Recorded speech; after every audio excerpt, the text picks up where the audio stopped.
from Bank Avenue. Well, the only thing that wasn't early today was the Oxford City players, and that's kind of hit the headlines at the moment. But welcome and thank you for listening in here on BBC Sounds for this National League North game today here up in Merseyside, Lancashire, whatever you want to call it, as Southport take on Oxford City here at Hague Avenue. It has been a nightmare journey for Oxford City's players that got caught. Well, the Oxford City team coach got caught in not one but two traffic jams on the M6, and it delayed their arrival time here. They'd usually arrive around about 1:30 on a game day. Today they arrived at 2:20, and it was straight off the coach for the Oxford City players to have a really quick warm-up, and now they've gone straight back into the changing room, got their kit straight on, and they are now out and almost ready to go here as the captains Reece Fleet and the Southport captain Tom Moore do the coin toss, and it looks as though that was going to stay as you were here. Oxford City in all green as we see it from the press box, shooting left to right towards the Jack Carr stand, and Southport will have kick-off. It will be Danny Lloyd that gets us underway. Southport in their yellow shirts with black shorts and socks. Oxford City in all green today, and finally we have a game, and I'm very happy to say I'm joined once again by Ethan Goth. Ethan, you're with us on Tuesday as Oxford City won at Farsley as the referee's whistle gets underway here. What are you expecting from this one today? Yeah, good afternoon, Andy. Good afternoon, everybody. And I think with that win and other results going City's way on Tuesday night, we can see them play with some freedom here, I think. So they've got nothing to lose, as they could be in straight away. Well, they are in straight away, but just as Josh Ashby tried to trickle the ball through to Josh Parker, it just bobbles and goes out of his path, and almost Oxford City in there straight away. Ethan, yeah, it's a bright start, positive. 30 seconds in, not even that, so let's hope to see more of that this afternoon. Fingers crossed. We're in for a good tie this afternoon. We were talking about that win on Tuesday for Oxford City, but I'll break because here comes Southport looking to get into the game for the first time themselves, but that attack's broken down and Oxford City have cleared. Oxford City overtaking Southport on Tuesday evening, so they've been dragged back down into the relegation scrap. 1 point for them will probably do it, depending on results elsewhere, which we'll keep you up to date with, of course. However, at the moment, every point is still to play for from Southport, and they'll be hoping to get the job done mathematically this afternoon. For Oxford City, there's a few changes from Ross Jenkins. Canis Carroll misses out with a slight injury, so it's Laurie Walker in goal as you were. Phil Croker, after scoring his first league goal for Oxford City, retains his place. Jalen Jones and Freddie Wilcox on loan from Cheltenham Town come back into the team to fill out the back three. Lewis Coyle and Aaron Drew are the left and right wing backs respectively. Reece Fleet, the captain, is also back in today with Josh Ashby, and there's also Tom Scott who keeps his place. So there's a little tweak maybe in formation, and for Oxford City playing along those midfield three, if you like, is Zach McEachran and Josh Parker, and Josh Parker will have a little bit of work to do here. He sees the ball and traps the ball down in the right hand channel. He's got McEachran for company, who he uses. He's right by the corner flag on this near side here, McEachran. He has to go back to Drew. Fleet now, back to McEachran. Fleet again, but that ball's just been caught up in the yellow shirts, and eventually Southport can get the ball away. It's Chris Renshaw in net for Southport, and then it's Jack Doyle, Owen Lunt, Nathaniel Knight-Percival, who's one to look out for today, as is Danny Lloyd, who can pretty much score from about everywhere. A man who knows National League North like the back of his hand from his days with Stockport. Dior Angus will lead the line alongside Will Russ, formerly of Leicester City, and then it's Tom Moore, Sonny Hilton, Sam Minihan and Jai Curran Nichols that make up the Sandgrounders side today. But it's been a little bit of a cagey start here, as you'd expect, Ethan. Yeah, it has. Both sides not really getting a foothold on the game as of yet. Croker's had a bit of work to do, and he's continued his superb form from Tuesday night, looking very calm and composed on the ball at the back there for City. Big pitch as well today, so Oxford City perhaps might just have a little bit more room to play a little bit. Yeah, this is where Ross Jenkins, setting up with the wing backs out wide, really need to utilise that. Getting Lewis Coyle and Aaron Drew up and down the pitch. So much space for them on either flank. So if City can utilise that, that will definitely cause a problem for Southport. We'll also keep you up to date with all the scores on the door today, including Oxford United's game against Sheffield United. That's on 95.2 FM on Freeview channel 722. If you want to listen to that one today, it's 0-0 there. But of course, we'll keep you up to date with that here on BBC Sounds, its commentary in the National League North. And we'll also, of course, keep you up to date with all the other scores that matter around the leagues, including one eye on Rushall. I'm sure Southport and Oxford City fans will have, and also at Brackley, who are travelling up to the northeast to play South Shields today. We'll let you know, of course, how they are getting on, and of course Banbury away at Leiston, and all the other local games today. But still in that cagey sort of start. We're into the 5th minute here, and yet to see anything of note. Yeah, there was that early chance, wasn't there, for Parker 20 seconds in, but it was something of nothing really. Like I said, neither side really getting a grip on the game as of yet, but still early days here.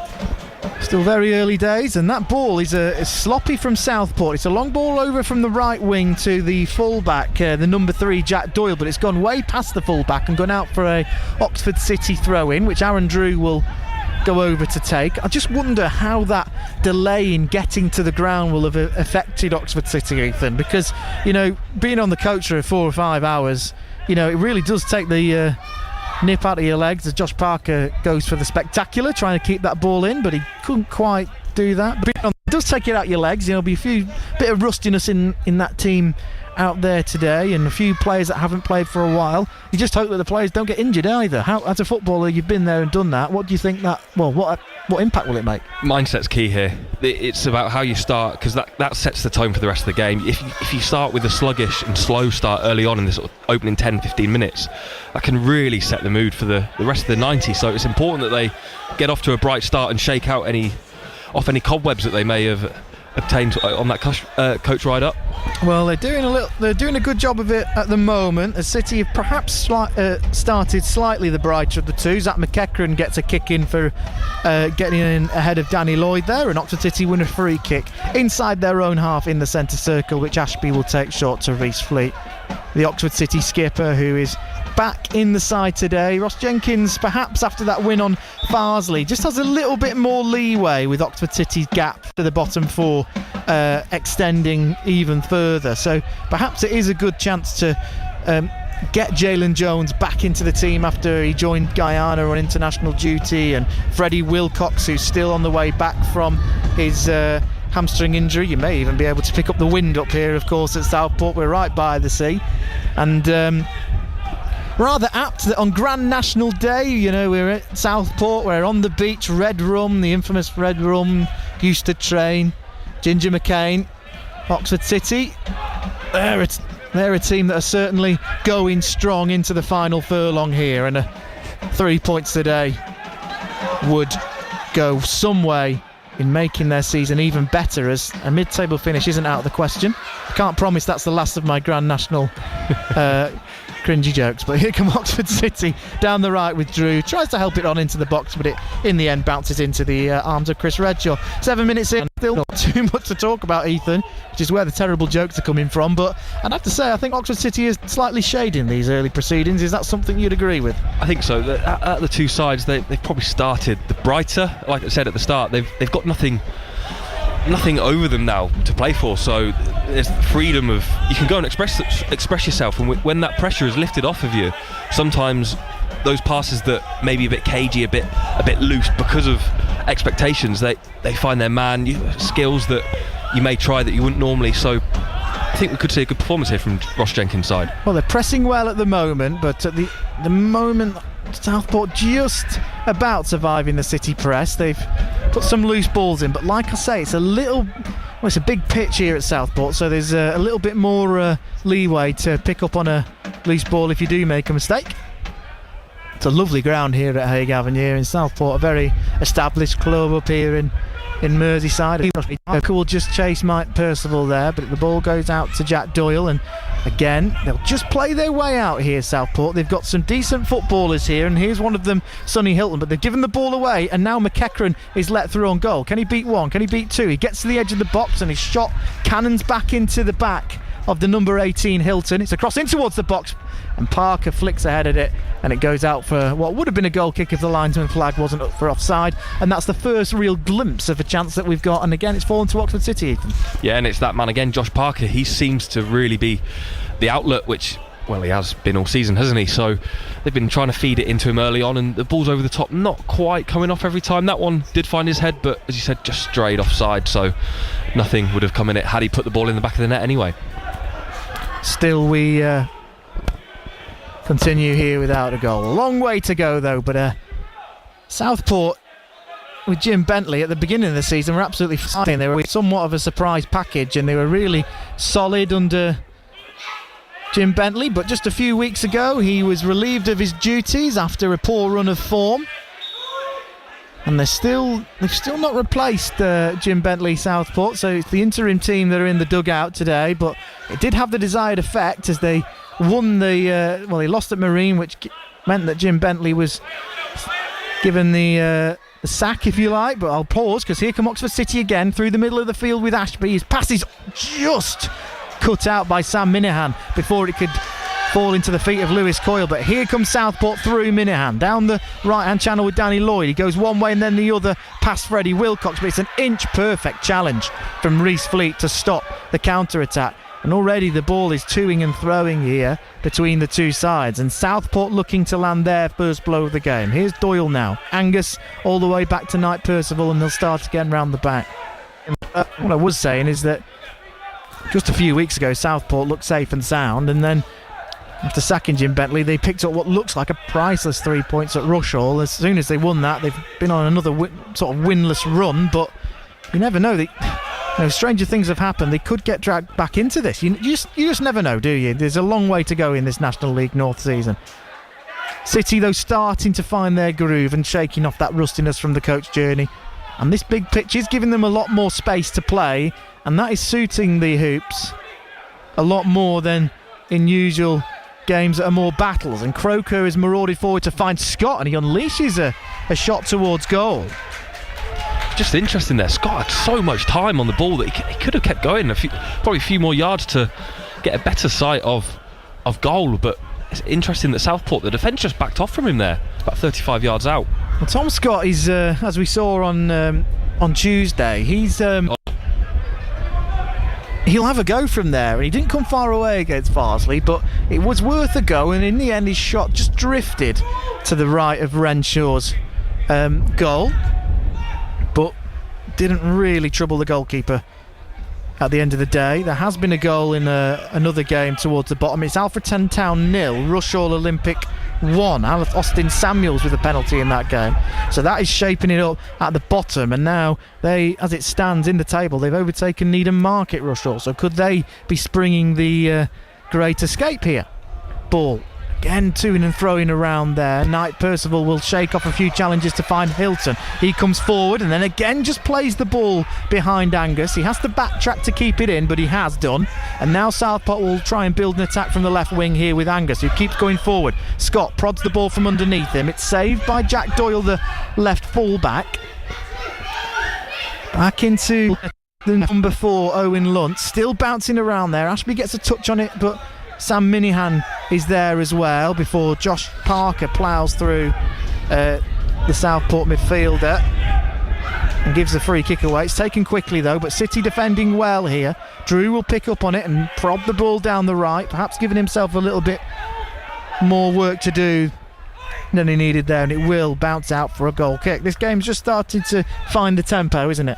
Yeah, it is. I think Southport have realised that there's something that they need to get a foot there's something to play for them, so they're starting to come out a bit more at City, though, still looking very calm and relaxed. There's a few misplaces from Southport, which, again, is it that pressure? I'm just looking at Rushall Olympics and Needham Market's fixtures. They've got each other on Saturday, Needham Market versus Rushall Olympic at the bottom, so there's points that are going to be gained for a team there, so Southport really aren't out of it just yet. Knight Percival sends the Ball forward, and it'll bounce out for an Oxford City throw in. It's also quite windy up here, but the sun is shining. It's a warm day up here as we get towards the end of the season. So again, Oxford City will have to manage that, but they have a throw in just near the away dugout here, which the youngster Phil Croker will launch up the line. It's won by a yellow shirt. Hilton's underneath it. Fulham Academy graduate Sonny Hilton. He's not the biggest man on the pitch. He's probably not really suited for National League North football and the physicality of it, but he's a player to look out for. He's very neat and tidy on the football and can hit one from range. And at the moment, he's probably the player that is creating, well, even just the resemblance of a chance for Southport so far, as they'll come down the left again. It's a neat move to Angus on the left wing, and he's cut it round his man, but he just takes too heavy a touch. He beat Reece Fleet, all ends up Dior Angus, former Port Vale striker who's had a decent stint in EFL football. And he was almost in there. And again, well, not really a chance to write home about, Ethan, but at least it's a little bit of a shadow of one. Yeah, they're starting to get a grip on it, aren't they, Southport? And a big let off there, I think, for Reece Fleet. He just dived in down the left, and as a defensive player, you stand up your man. Don't allow them to get round you, and thankfully the ball just went over that byline, didn't it? Just about.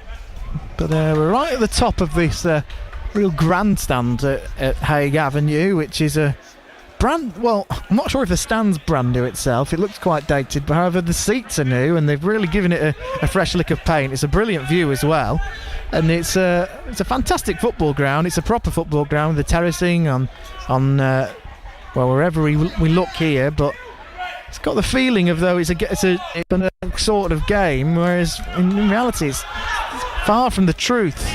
I think there just needs to be a little bit of an injection into this game to get it going. We've seen it so many times before. I mean, the Farsley game, Oxford City looked like they were strutting their way to a dominant victory until that goal. So just wonder what this game will need to bring it to life here, as both teams continue to scrap for the ball in the middle of the park.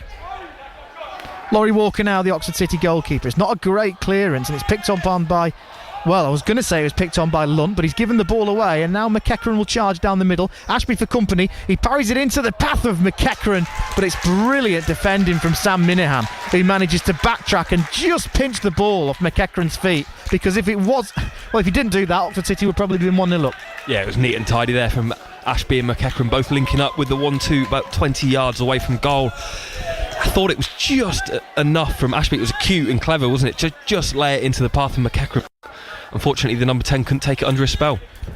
City showing that they've got what it takes to counter-attack here. It is a big pitch, like I say, though, so it's going to take a little bit of athleticism to get the better of the two teams today. Again, Southport this time struggling to clear the ball, and Lewis Coyle will be first to a sloppy clearance to pick it up. He's well in the opponent's half here, but he'll cut back and play McEachran in, and again, it's this time a misplaced pass from Reece Fleet.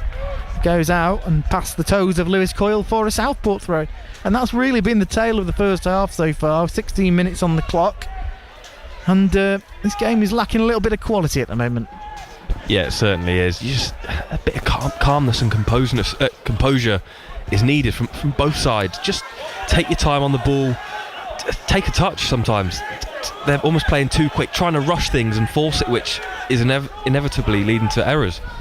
Here's Nathaniel Knight Percival, who turns on the ball and will get it onto his left foot and will shape for a long ball forward, which he does to try and find the striker Will Russ, but it's again taken off his feet. Will Cox takes a touch and he's flattened by Danny Lloyd. That's his second free kick he's given away, Danny Lloyd, and the referee is just going to have a word with him. I think he spotted that as well. I think this might just be a final warning.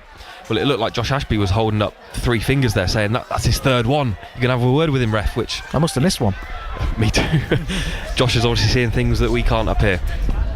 Usually does that, doesn't he? There's some passes that you don't even see that Josh Ashby can find. He's been phenomenal this season for Oxford City, scoring another goal on Tuesday night against Farsley to continue City's good run of form. As Laurie Walker will take this free kick and spray it up the field. Parker backs into his man, it bounces, and Minihan will just try and show Lewis Coyle out the other way. He eventually does, but for a split second it looked like Lewis Coyle just nipped in there and got the ball. Not to be on that occasion, though. No, he almost did really well, and if he had of, it'd have been a great position to be in, but unfortunately for City there would have been no arrivals in the box, so he'd have had the ball in a fantastic position on the byline, just on the edge of the box, but there would have been no one to deliver the ball to. Goal in our local game, Leiston 1, Banbury United 0. That's after Banbury United's fantastic result midweek. That one's going against them at the moment. There's not too many goals to write home about in National League North either, so it's not just the only game here, as the ball from Coyle is a good one to try and find its way into the right hand channel to find Parker, but Nathaniel Knight-Percival perhaps been the busiest man on that pitch so far, and he's been defending well. Throwing to City midway through the half though.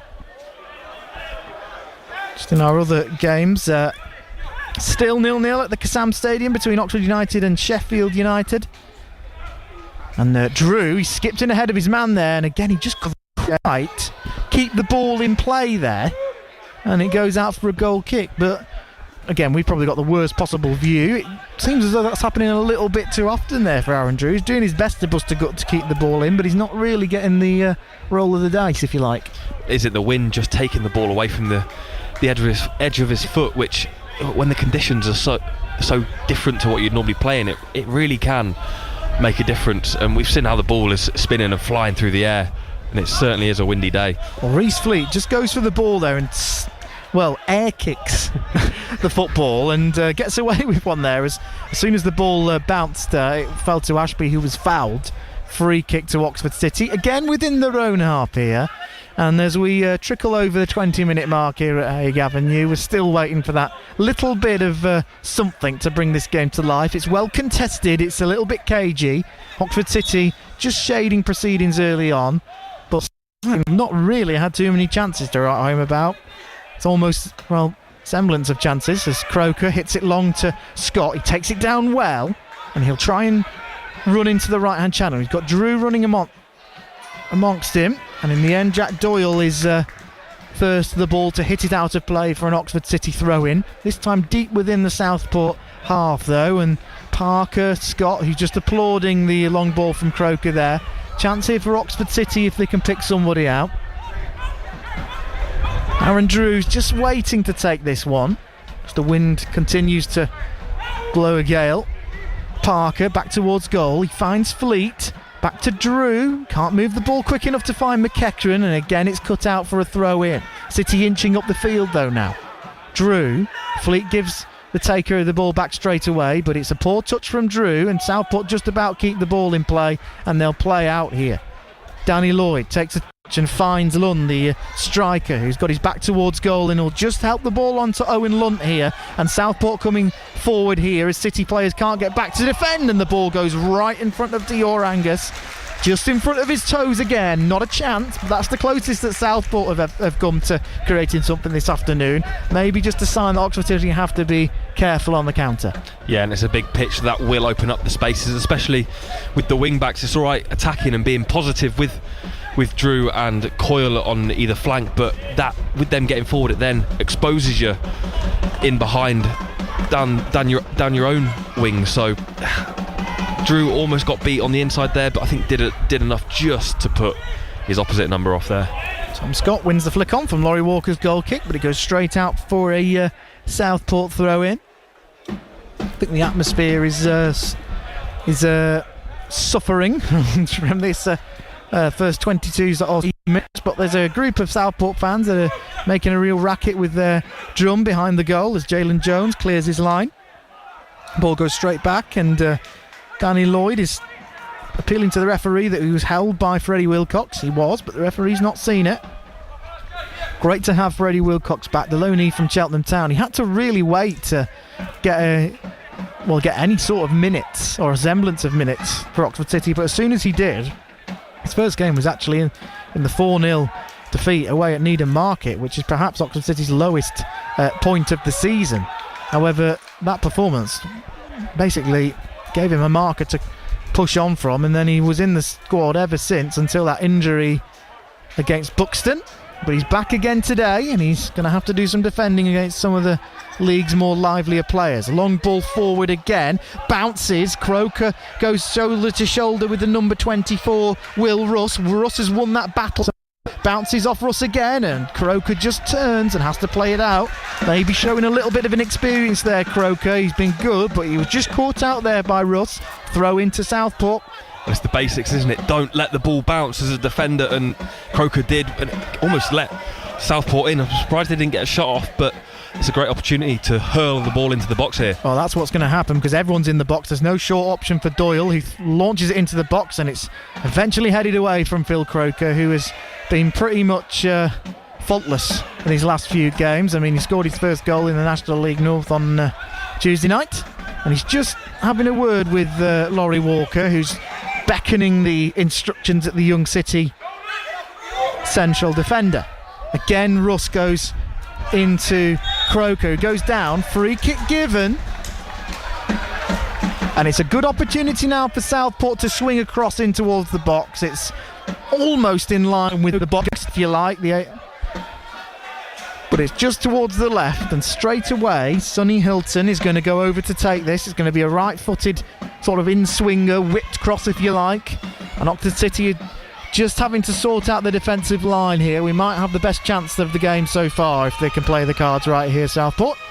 This could be awkward with the wind, and if Walker comes for it, it can just hold up, taking it away from him, so he needs to be careful. Sonny Hilton, his cross is headed out by Ashby, not as clear as he would like though, and Minihan's cross goes in towards the box, it rattling around in there, eventually cleared again by Ashby and helped on by McEachran to get it out towards the back line. By hook or by crook, Oxford City clearing the lines there. Parker has stayed back to defend this one. Still, the ball's loose. Just about cleared away by Jones. Bounces around in there from Lloyd's shot, and eventually it's offside. I think it would have been a free kicker against Josh Ashby anyway. But that is the closest we've got to a goal in this game. And that's the first time the hosts have really, well, threatened, if you like. But still, Danny Lloyd just denied there. And Oxford City, well, they defended the lines there, but perhaps not as well as they would have wanted to. They just about got the ball away.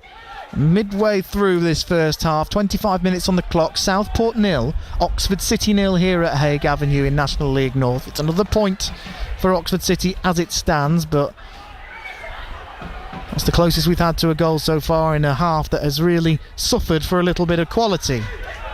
And Southport look like they've got literally the wind in their sails. The wind is blowing towards the end they're attacking, and they look up for it now as Dior Angos has the ball on the left wing. He cuts inside onto his right foot. Will he try and shoot? His pass is cut out. Hilton lets the ball move across his body on the edge of the box, shoots it, still bouncing around in there, and Oxford City's players just trying to flick a boot at it and anything to try and clear it, but they can't, and in the end Danny Lloyd flicks a boot at it. Will that ball go out? Freddie Wilcox is just making sure it does, and he gets a push in the back from Will Russ just for his efforts there. Southport's starting to wake up here, Ethan Goff, and they're starting to really ask a few questions of this Oxford City defence. Yeah, they are. Well, it's taken 26 minutes, but City need to be careful because I think you play any side, they will have spells in the game, and they've certainly grown into it here, the home side. So Walker will need to make sure he's keeping his defence in line and making sure they stay resolute.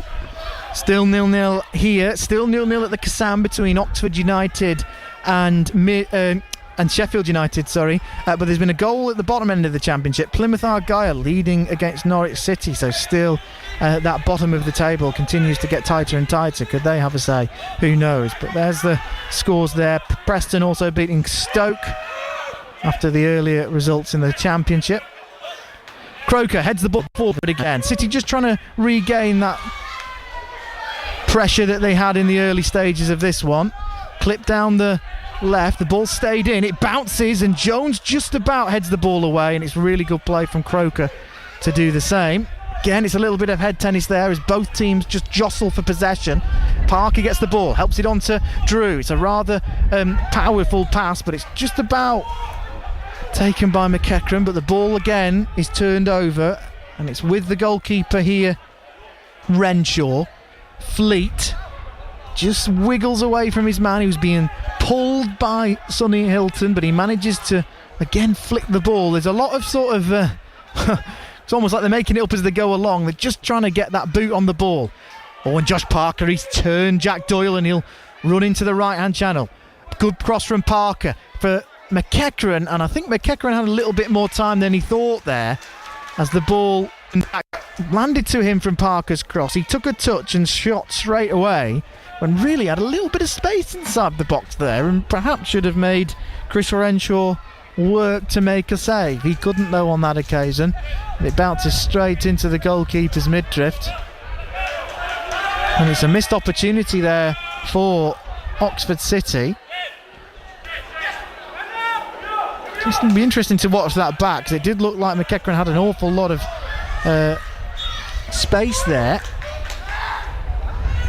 Should we be talking about Oxford City taking the lead there, Ethan Goff? Yeah, I think he's tried to go for the spectacular, hasn't he? He's almost tried to volley it well above his head, quite almost like a ballerina. He's got his leg up that high. I think he'd be better off trying to take the ball down and then hitting it on the bounce. He'd have got a better strike off and probably tested Renshaw in the Southport net even more.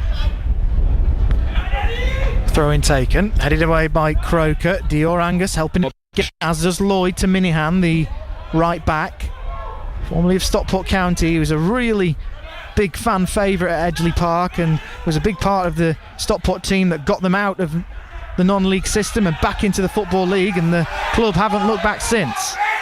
McEachran, maybe these Oxford City players just aren't being able to brush off the rustiness of that coach's journey. They were on there for a good 5 or so hours, and just needs that little bit more, you get the impression, because they are moving the ball well and into good areas, but on a big pitch they just need that little bit extra to cut through here. It's not quite happening for them just yet. No, and 15 minutes until the break.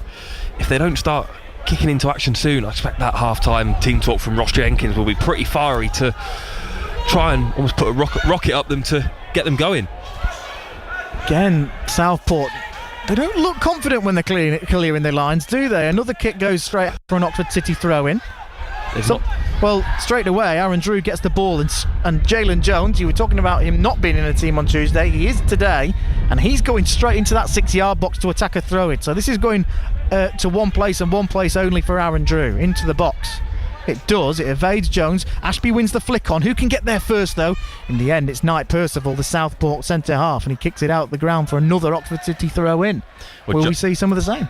Well, Jones has stayed up, so I'm expecting it will be pretty similar, and even if he doesn't win the header, you've got someone like Croker in there who's a nuisance, but just by having the size of Jalen Jones in that 6-yard area, it just creates a problem for the defenders of Southport and the keeper, because even though you can use your arms as a goalkeeper, when someone's that tall, it can really make it hard to come and claim. Well, Drew's run all the way around to take this one. He aims for Jones that time. It's again won by a yellow shirt. Doyle will chase the ball to try and keep it in, but it looked like it went out from here, but the linesman who's right in front of it doesn't flag. Still the ball bounces and still doesn't go out, and in the end Reece Fleet has to pass the ball all the way back to Laurie Walker. Well, it'd be interesting to see Aaron Drew's stats at the end of this game, because he's had to run all the way towards the left to take another throw in there. But Oxford City just starting to get the momentum swinging in their favour, and they need to make it count. Brilliant ball from Walker, chested down from Parker, who had a bit of space there but played back to Wilcox. They're playing inside the Southport half, just Oxford City. Fleet back to Wilcox. Southport just staying in their shape here. Minihan, Coyle gets in ahead of him. Here's McEachran now, just tries to get past him, and the ball goes out for an Oxford City throw in. I think they'll opt to go shorter this time, and they do. Coyle picks out Ashby, still over on that left-hand side. Parker back towards goal. He's bundled over, nothing given, and now here comes Southport again. Ball tries to find Hilton, but it's gone through to Dior Angus. He takes a heavy up, and Phil Croker gets a vital leg to that. Still Southport will come forward now. Here's Curran Nichols into Doyle again. It's another loose ball, and it goes out again. This game, it's a counter-attacking game, isn't it? That's where the chances are coming from. Yeah, it is. Both teams really trying to break quickly to try and carve an opening, but not too much yet for either side.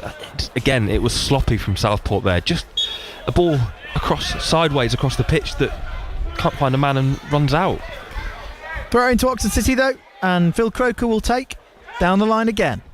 Still bounces, not quite away. This time it's Will Russ's turn to battle with Croker. Nothing happened yet in this game. We're over the half-hour mark. It's Southport 0, Oxford City 0. Chances few and far between, but I think City nothing starting to edge the ball, but Ashby's won the ball back and goes for the spectacular, and that shot in truth was nowhere near the goal, but worth a go with the way that the game's gone. Yeah, and with the wind behind you, why not? Just have a dig, try and test the keeper from there.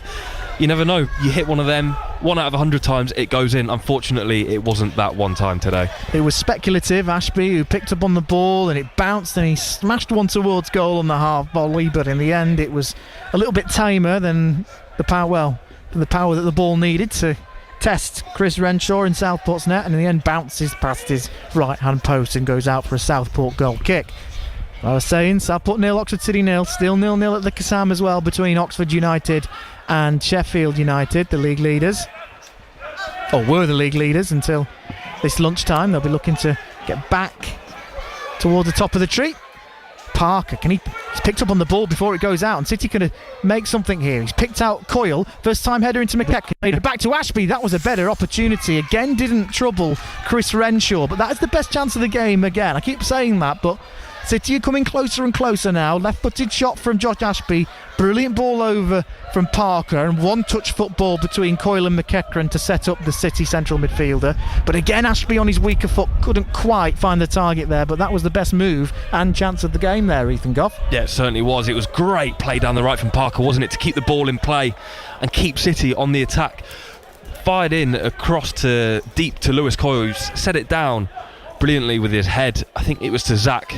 Then set it off to Ashby, and unfortunately can't quite make a strong contact with his weaker left foot. But as you said, best chance of the game that for City. Yeah, just over 10 minutes to go in this first half, and still neither team giving an inch as Lloyd goes back all towards goal, and he's getting a few little digs there from Ashby and Coyle, and seemed a little bit frustrated. The game goes on, Danny Lloyd. He's one of those players that can just pick the ball up from range and smack it into the back of the net. He did that. He's done that numerous times. Again, another former Stockport County player who, alongside Minihan, was a big part of the team to take them through the divisions.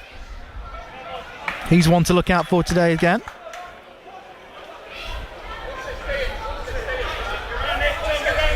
It's latest, Whitney Town were 3-2 down and now lead 4-3. It's been quite the remarkable run for Whitney Town in the first season since reforming. 20 games unbeaten, if you can believe it or not. Leaston still leading Banbury by a goal to nil. Bideford 1, Didcot 1, and all of our games at Kidlington, Tame and Northleigh all 0-0. Kidlington away at Berkhamsted, Tame away at Leighton Town, and Leverstock Green 0, Northleigh 0. Still a long way to go in those Step 4 games. Everything to play for, top and bottom of the division. There's been a goal in our other local game up in the northeast. South Shields 0, Brackley Town 1. Big goal for Brackley, who are still in the title charge. It's a ground where the Oxfordshire sides have had a little bit of luck this season, with Oxford City's 2-1 victory up in the northeast helped spearing them on to this fantastic run that they're currently in the rugby, in the championship. Chinner a 14-12 up against Hartpury University in the National 2 East. It's Henley Hawks 14, Tunbridge Judeans 20, and Oxford Harlequins are 26-24 down to Canterbury. City coming forward here again, but it's good play from Hilton, and he's got away from his man, and there is a really good opportunity here for counter-attacking for Southport, but they've just left it too long there, Ethan Goff, because they could have been in there. Great play from Ashby in the middle there. Didn't actually win the ball, but by just being a physical presence, he's delayed Southport attacking and just allowed the shirts of City to flood back and get men behind the ball to defend.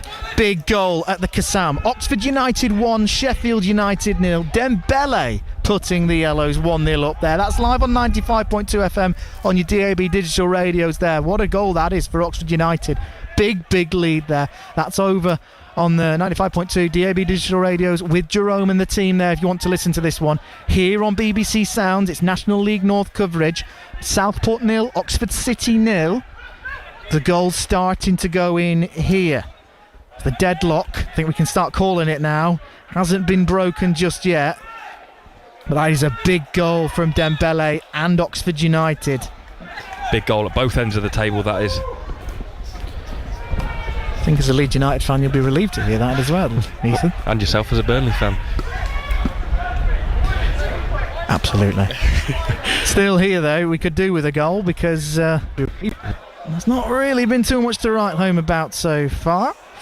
Oh, as the ball is given away from Southport and City can spring a counter-attack of their own. Here's McEachran in the middle of the field. He's just had the ball pinched off him and Minihan just smashes the ball away, but somehow it's touched down by Hilton. Brilliant touch from the Southport midfielder. That almost cannoned back into a green shirt, but he's managed to pluck that out of the sky, Hilton, and keep it in a yellow shirt possession. And again, McEachran getting the ball back, and that's a late challenge on Ashby. Nothing given there from the referee. I'm quite surprised at that. That looked like a little bit of a rash one. Again, the ball to-ing and fro in between the two teams. Neither side can really keep possession here at the moment. It's a feisty affair now. Yeah, that tackle on Ashby, I'm surprised the referee's not blown there, because even though he's won the ball, it did seem quite reckless. Almost as if his studs were just a bit... almost went through the ball and caught Ashby on his ankle, but thankfully he's back up and looks like he's going to be fit to continue. Yeah, I think because it was so late, it wasn't as bad as the James Tarkowski challenge on Alexis McAllister, if you saw that in the midweek, but it had a little bit of resemblance like that. You know, it's way after the ball, didn't catch him anywhere near as bad. I'm not insinuating it's a red card either, but the referee just let him play continue there. Yeah, you've seen it more and more in the game now, where the referees will blow for free kicks even if you do win the ball. It's all about the way in which a player goes into the tackle. If it's deemed to be reckless and out control, then they will penalise you there, but obviously the referee's seen nothing wrong with that, so Wave play on. Still, we play on. And Oxford City just about edging this one, but it is a really tight affair. Throwing down the line, Croker having his shirt pulled by Russ, but he still won the header there. And he'll go out for a Southport throw in. Not too much to write home about though. We're still waiting for that little bit of magic.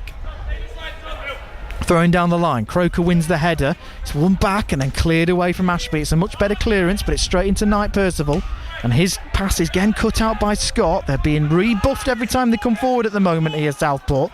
And Doyle's ball, speculative, bouncing into the hands of Laurie Walker. It's been that sort of game, hasn't it, Ethan? Yeah, and Walker's still yet to be tested. Renshaw's had a couple of opportunities struck at him, but no real chances for either side where you think, oh, they should be 1-0 up there. Yeah, I think 0-0 at the moment is a fair scoreline. I think at the moment it will take something pretty spectacular to give either side the lead. There's certainly players out there that can produce the spectacular. In particular, someone like Zach McEachran. How often has he come up with the goods for City?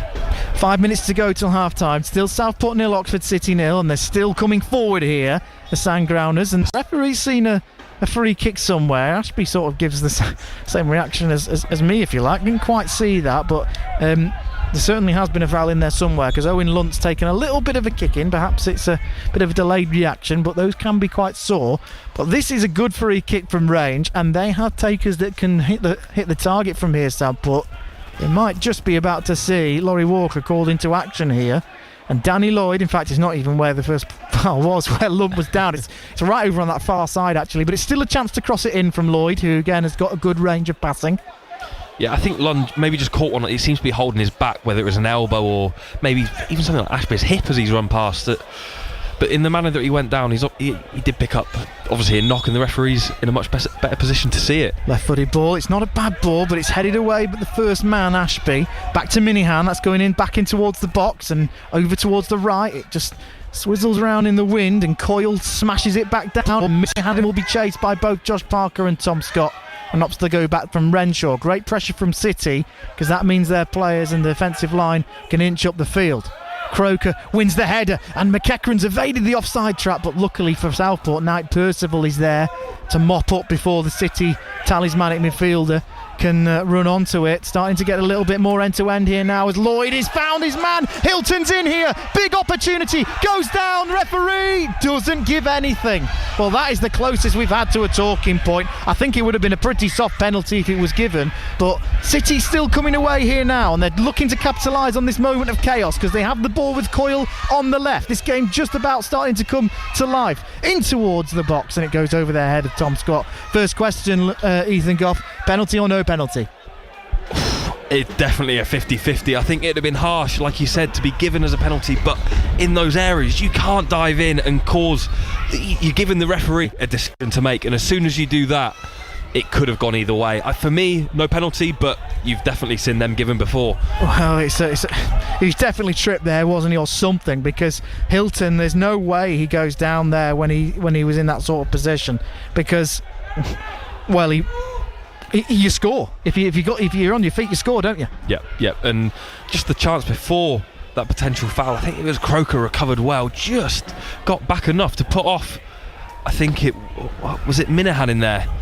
Just got round him to delay him and stopped him from getting a shot off with Laurie Walker, who came out quickly, but would have been a fantastic opportunity for the hosts. There was another opportunity as well for Oxford City on the counter-attack. Do you think they could have done a little bit better with that? I mean, again, I need to reiterate this because it is a really big pitch. There's a lot of margin for error, and City just not really getting to grasp it yet, and especially on the counter-attack where they're used to playing short, snappy football.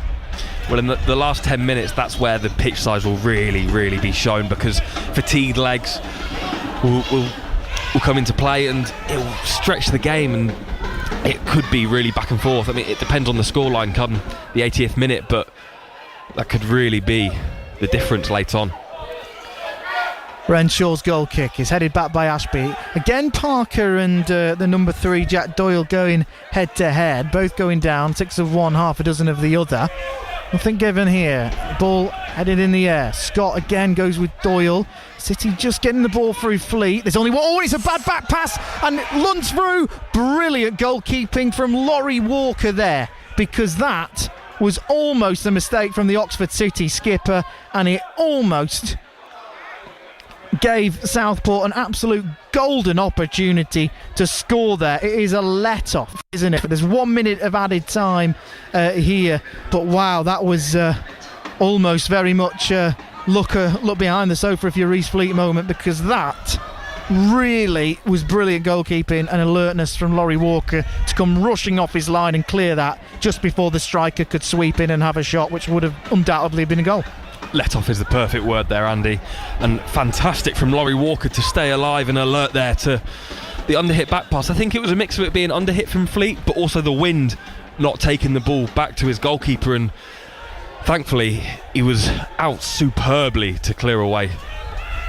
Free kick taken quickly from Ashby to catch out Parker, shot towards goal, and it's a right-handed save from Chris Renshaw just to keep the ball out. And this game that has been quite slow to get going has started to get going just a little bit too late in the half. I think as Renshaw lets this goal kick go, we'll have the half-time whistle, but it's certainly come to life and really deserves to be 0-0 at half-time. But there goes the whistle. Half-time here at Hague Avenue. Southport 0, Oxford City 0. We'll see you back in 15 minutes for a second half.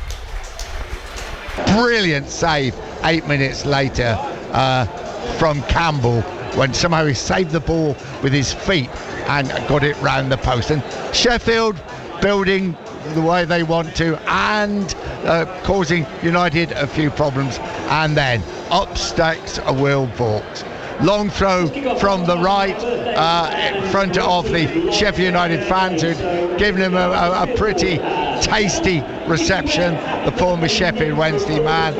The ball was nodded on by Nelson and Brown, and there was Dembele for his second home goal in succession to give United the lead. We saw a good save by Cumming right at the end of the half, but as Nathan has pointed out, that goal, and in similar fashion against Middlesbrough when Oxford led by 1-0, came exactly the same moment. And so it's vital for United not to concede early in the second half as they did at Middlesbrough. But as I said, Jerome, so far, so good.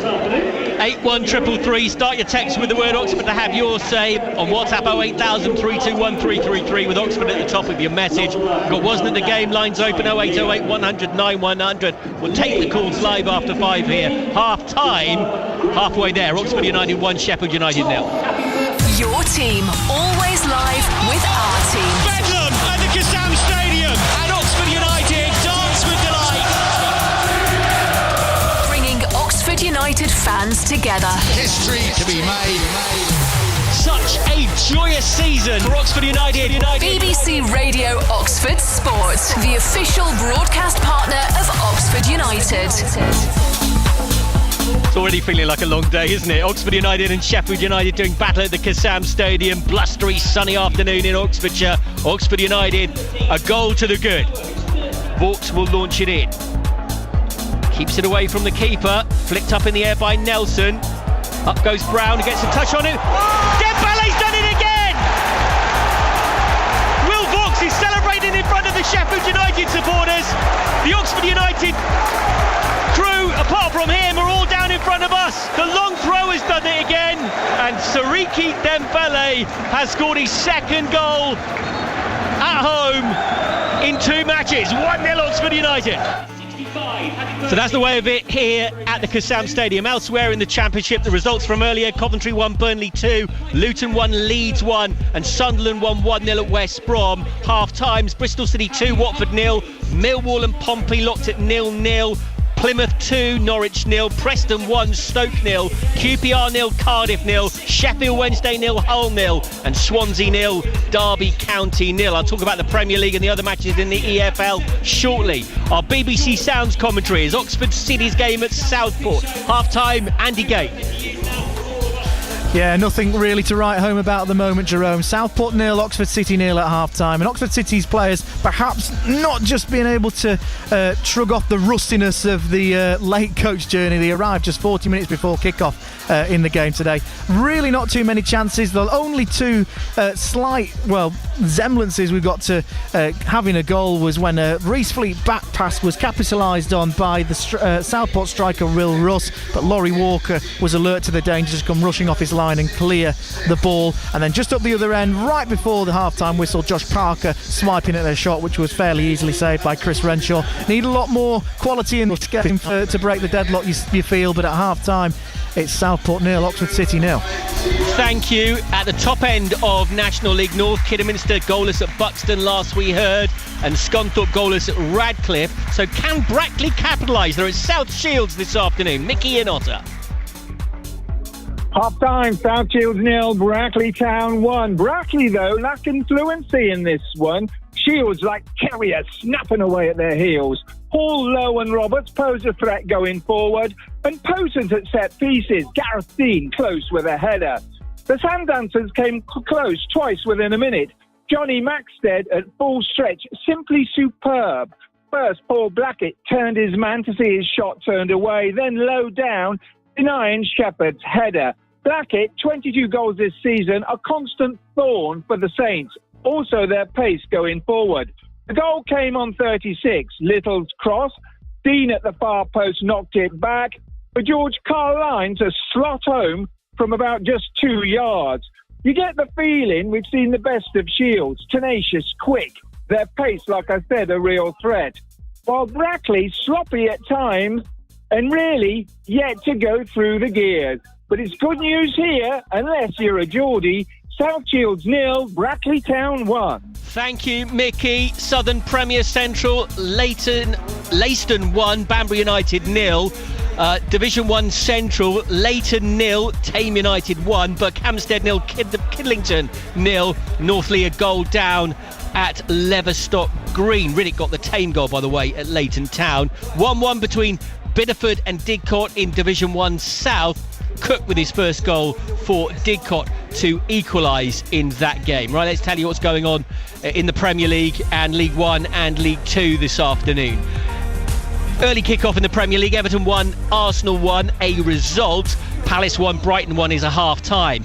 Ipswich looking to go with back-to-back wins. Late fight to stay up? Who knows? They're 1-0 up against Wolves. Liam Delap with the goal for Ipswich. Bournemouth 1 up at West Ham at half-time. Villa against Forest is the 5:30 kickoff. 2 illustrious European Cup winning teams from the late 70s, early 80s going at it later on today. I brought you the championship situation already. Let's head to League 1. Reading 1, Wycombe 0 a result.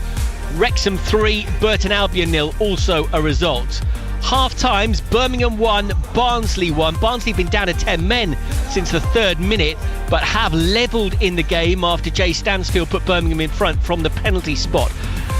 Keylor done for 10-man Barnsley.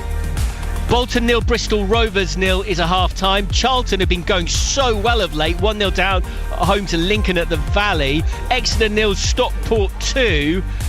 Huddersfield 0, Mansfield 0. Leyton Orient 0, Wigan 0. Peterborough 0, Northampton Town 3 is a half-time score. Rotherham, who parted company in the last week or so with Steve Evans as manager, 1-0 up against Blackpool.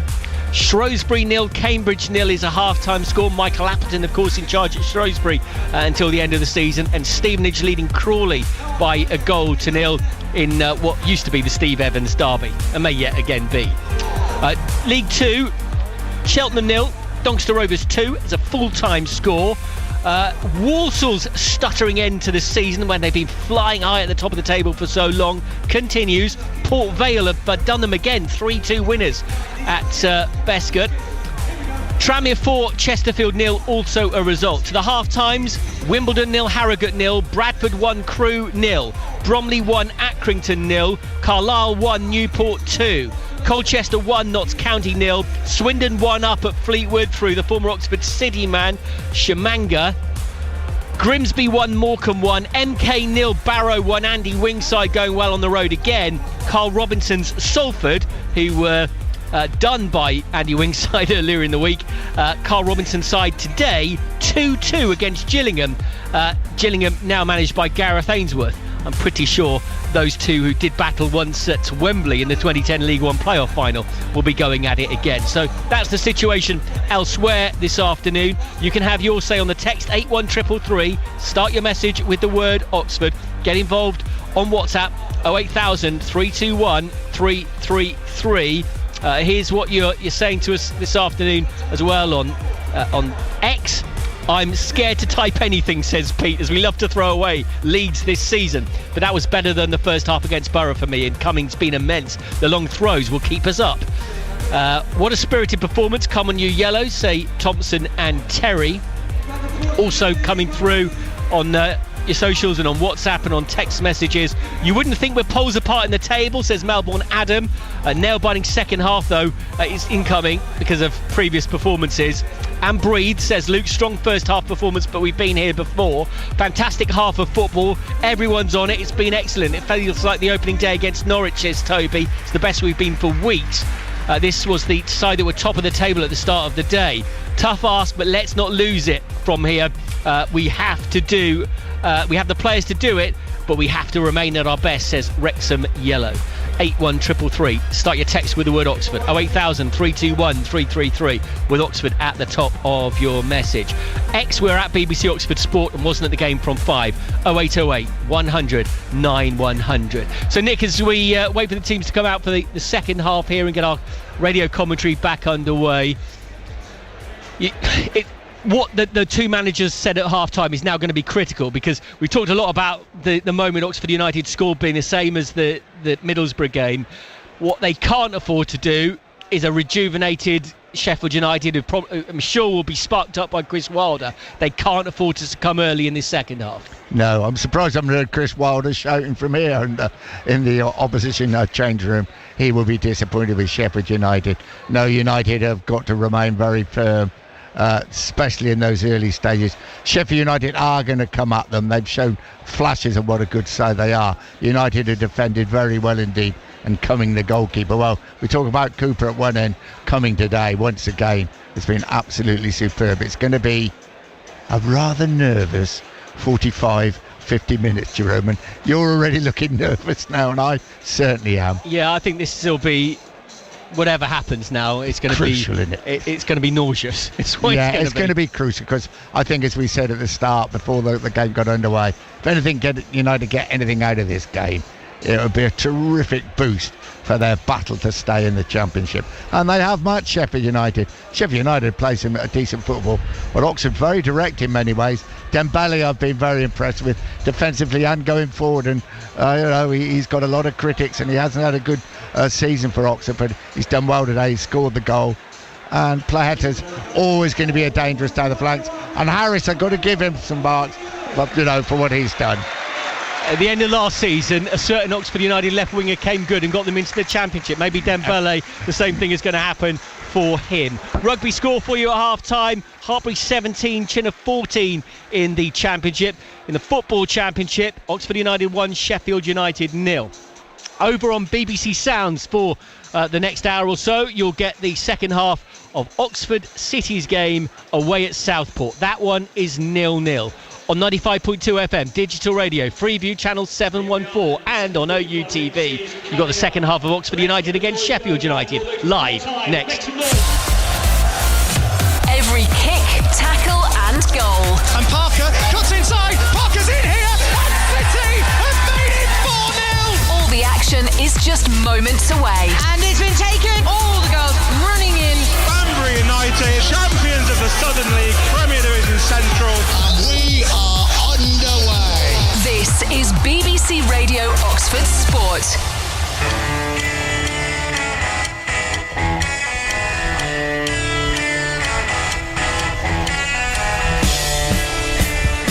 Welcome back to Hague Avenue for the second half of this National League North game between Southport and Oxford City. Not really too much to write home about in that first half, Ethan. No substitutes getting ready to come on at the break. What are you hoping for in this second half? Goals. Well, hopefully a better half than that opening 45, because really, like I said, not much to write home about. So let's hope someone is going to take the game by the scruff of the neck and really try and create some opportunities for either side, really. Obviously, we'd rather it be City, but just want to see some goals this afternoon. Well, we got sort of close towards the end of the second half as we're just waiting for the referee's whistle to get us back underway. And the referee's whistle does eventually go, and we are back underway here at Hague Avenue. And just like you say, Ethan, let's just hope that we can have some goals to report back home. But like I say, did sort of spring to life towards the end of the half. Yeah, it did. There was a couple of opportunities for both sides. There was a strong penalty shouts from Southport, but no goals. But I think the thing which is going to be showing early on in the second half is with that change of ends for the two teams and the wind still blowing in the same direction, it's just going to take a bit of getting used to, because for City the ball's going to hold up more when they're attacking, but when they're defending it's going to really come at them quickly. Yeah, the pitches we've gone on about it being big, and neither side really been able to control the ball as much as they probably would have wanted to, with a little bit extra space than they used to. But still they'll battle away. Again, Josh Parker going into the captain, Tom Moore there. He'll go shoulder to shoulder with Moore again. Moore just about staves off Parker there, and he'll chase down Renshaw, who smashes the ball forward. It bounces and then bounces again, but Croker again alert to the danger. He helps it on a little bit too much, and that'll be a foul to Southport as Croker brings down Dior Angus, and it'll be a free kick. Yeah, and as we just said, with the wind blowing this way, this could be right on top of Walker, and early on into the second half, if you're a Southport player, why not put it right on the goalkeeper? Ask him some questions, which they didn't really do in the opening 45 minutes. Back underway at the Kassam, still Oxford United 1, Sheffield United 0. We'll also keep you up to date with that game as we continue here, but there's a free kick and everyone up attacking this for Southport. Big men up from the back, so to speak. Both arms in the air from Hilton, who delivers the ball, and it almost found its way to Knight Percival at the back post, and Josh Parker's there just to flick the ball away. Corner to Southport. That's a superb delivery there, right on the edge of the 6-yard box. Not quite close enough to Walker for him to come and claim, but just close enough that if they were to make contact first, it's in a great opportunity to put the ball in the back of the net.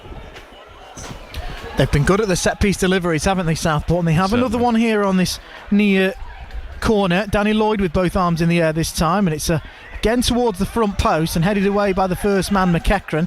Still, they'll keep the ball alive, and Lloyd has found the number 4, Owen Lunt, into Minihan. Takes a touch and will float the ball in towards the box. Parker's there, he just nods the ball away. Stabbed back towards goal by Knight Percival, and the fourth officials, the assistant manager's flag goes up.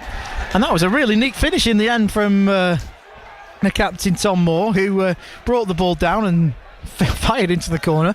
Best moment of the game, but it was offside, and it was well offside, wasn't it? Yeah, you could see that from up here, clear as day, that he'd strayed into an offside position, but took it down really well. A good, almost a couple of keepy ups on the edge of the box and turn and strike, but yeah, as you said, miles offside, no goal.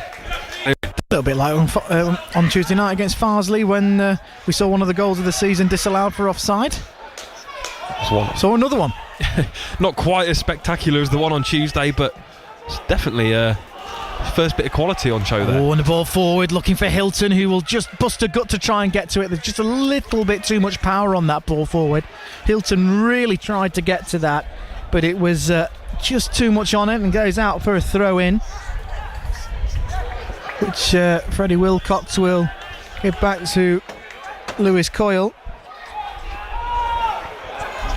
And it's really deep into the Oxford City half here, so it's going to have to get some distance on this throw in. Lewis Coyle got into Lloyd, who helps it back in again. Scott wins the header. It's into McEachran. Still McEachran. Back to Coyle. It shapes down the line. Minihan gets a hand in the back of Josh Parker, who's growing more and more frustrated by the minute, Josh Parker. And there's going to be a foul again, on this time for Wilcox on the number 24, Will Russ. And is the referee just going to have a word with Josh Parker here? He is. Don't think there'll be a card, but I'm surprised he didn't give the foul there. Well, it was 6 of one, half a dozen of the other. I think Minihan was all over Parker, and then as soon as he felt the arm from Parker come round him, he made a meal of it. It was a smart play from the defender there, but nothing in it for me. Another set piece though for Southport, who have started the brighter of the two teams here. 50 minutes on the clock. Danny Lloyd with both arms in the air again. It's a decent ball this time, but it's no. Well, it was a decent ball. It had decent trajectory, and it just needed that nod, that header just to drift just to guide it in towards the net, and there was no one there for him. No, you want someone attacking that. Just throw your head at it, because all it needs is a little touch that creeps in at the back post, but no player in a yellow shirt wanted to commit there. Still, we wait for a goal. 15 minutes gone here. Southport 0, Oxford City 0, but it's Southport who has come out of the break looking the brighter of the two teams. I think that was expected, really, Andy, because they're the team that something is on the line for, so they need a goal in this second half. Danny Lloyd again underneath it. He seems to be the man that looks like he'll create something for Southport today. Just Parker. Just seeing Jaden Carbon having a little bit of a warm up on the line there, so I wonder whether he'll be introduced soon. Thrown to Oxford City, and they'll take their time in taking it. They're wasting a little bit of time here as Laurie Walker has to go and get the ball all the way from the corner just to hit it all the way back up again to the halfway line to Lewis Coyle. And will we eventually get this throw in to be taken? It's been that sort of game, really. Lewis Coyle here. Again throws it up the line. Again Parker held. It bounces over Zach McEachran, and Tom Moore manages to get ahead on that. Still it bounces to Hilton. He'll try and get away, but the referee's seen another infringement in there. Free kick again to Southport. Now, they've had a few of these. One of them has to pay off at some point, doesn't it? Yeah, and we saw with that previous one where it just carried past the back post. The wind really is carrying that ball. So here, for the set piece taker, you want to be aiming for that left upright. Really try and get some whip on it, and if Walker's not careful, it could catch him out. There is a real gust of wind here. It's blowing right into us at the main stand, but chance here now for Danny Lloyd again. He's got Hilton as a short option, doesn't use him. Again, it's close. Mike Percival back to Hilton, and he sprays I imagine was a cross, because I don't know what he'd be doing shooting from there if that was the case, but he sprays it behind for a goal kick. Another bit of a let-off there. Yeah, it was. I'm not sure if they meant that delivery to go low towards the near post, but yeah, like I said, a let-off for City there. Here's Jalen Jones. Plays the ball out to Reece Fleet. What can Oxford City give here to try and edge ahead in this game? Jones, flicked on by Tom Scott, but he inadvertently flicks the ball away from Parker. Both Parker and McEachran think that's hit the hand of Tom Moore there. The referee doesn't really seem to be giving anything at the moment. And it'll be a goal kick again for Oxford City. And Laurie Walker, the ball on the 6-yard box, ready to play out. Here is Freddie Wilcox now, who's come deep for it. He'll take a couple of touches out of the box and slam a ball forward. Again looking for Parker. Goes down for a kick against Parker for, I think, what will be the first time this game. Here is McEachran down the left. He's bundled over again. Another free kick a few yards up the field. Over on the left-hand side here. So over this is Ashby and Coyle. Good opportunity here for Oxford City, Ethan. Yeah, I don't know whether it's going to be the right foot of Ashby or the left foot of Coyle. I think from here, because of the wind, I was going to say I'd go with Coyle, but no, Josh Ashby standing over it with so it's going to be an in-swinging delivery, and you'd expect it to be aimed towards the back post. You got both Jalen Jones and Phil Croker at the back there. So Coyle's walked away from it. It isn't a great opportunity. Jones is up there, both arms in the air for Ashby. Delivery in, it's not great, and it's away from the first man. Freddie Wilcox lets it bounce back to Drew, and Drew just lets it show across his body, and back to Walker. He'll send it straight back up there, where Jalen Jones has remained. Over to the left again, but here's Ashby, who's found the ball from McEachran. Still going forward, Ashby. Back to McEachran. Into Ashby, moves his body, Ashby across goal, and it is a goal! Oxford City with a beautiful move, and it's Jalen Jones at the back post to stab home Josh Ashby's cross. It was what this game needed, a bit of beautiful football, and it's come from Josh Ashby. Moved away from his man, a brilliant cross at the back post, and it's the 6'6" centre half Jalen Jones who's moving like a striker to pop home at the back post. Ethan Goff, what a goal, what a move from Oxford City. At Southport 0, Oxford City 1. Well, it's an unlikely scorer from open play through Jalen Jones, but superb work down the left-hand side here between Zach McEachran and Josh Ashby, linking up really well down the left-hand side of the box. A little one like two, and Ashby got to the byline, drilled it across the box, and Jalen Jones was just arriving at the back post there to put City ahead. Brilliant move from Oxford City. I think Jalen Jones didn't celebrate as much as Ashby, and he got the goal. Josh Ashby running over to the 15 or so travelling Oxford City fans to celebrate that. But that is exactly what Oxford City needed. Their first bit of real football in this game, and they've carved open the Southport defence. Beautiful goal. And Oxford City's run in the National League North looks like it might just be threatening to extend, but here comes Southport straight away. They've had a bright start to this second half, so they'll be downtrodden by that goal, but Sonny Hilton has done well to jink in between his men, but his shot goes out for a goal kick. Well, that might just bring this game to life. 56 minutes on the clock. Southport 0, Oxford City 1. Jalen Jones popping up at the back post to smash home and give Oxford City the lead. The game really did need a goal, and Oxford City edging ahead away. We've not been able to say they've been up and ahead in this game, in games full stop in the National League North, but they are now. Fantastic move from Ross Jenkins' side, who just over 3 weeks ago now were in the relegation zone. As it stands, with results elsewhere, Oxford City are moving up to 16th, and that's above Marine and Alfreton, who are currently 1-0 down to Rushall. Ball forward again from Drew, looking for Josh Parker, and it goes over Josh Parker's head, but he just gives the thumbs up of appreciation to Aaron Drew. It's quite incredible, the Oxford City resurgence here. You know, they're just 7 points off 12 positions. It is absolutely remarkable the way that they've been dealt after that 7-0 defeat at Buxton, which it has really been the catalyst. But here come Southport, looking to get into this game straight away. The ball bounces over Aaron Drew's head and into Dior Angus, and Reece Fleet will just cover for the City right back. But how important is it to get that first goal, Ethan? It's massive. It's absolutely huge. Almost on the hour mark here.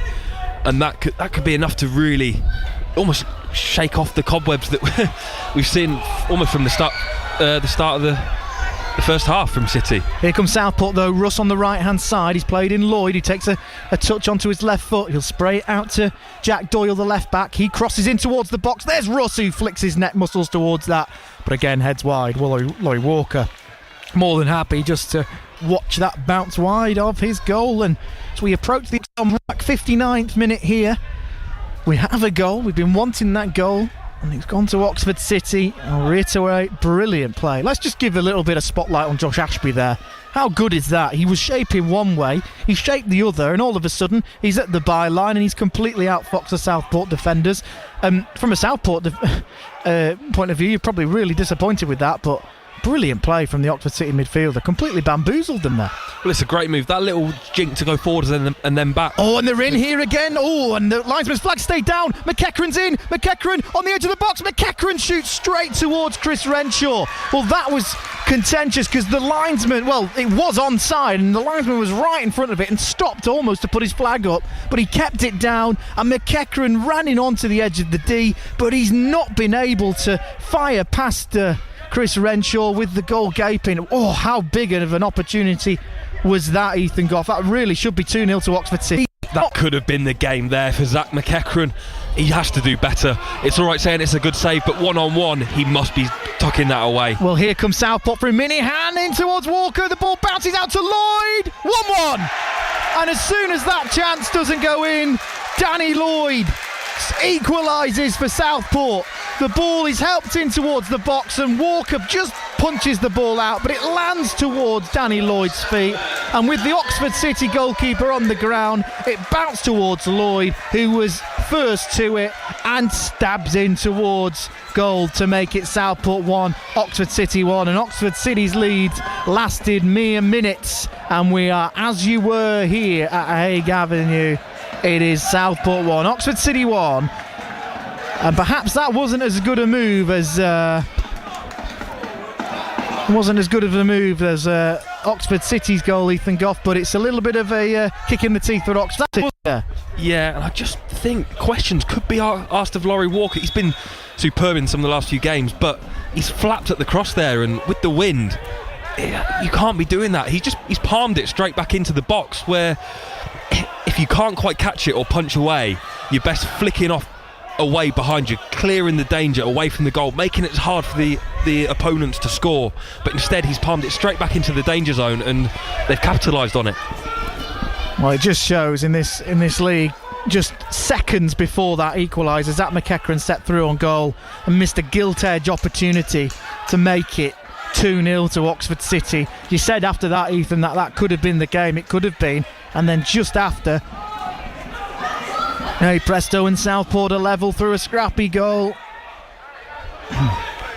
Still, this game alive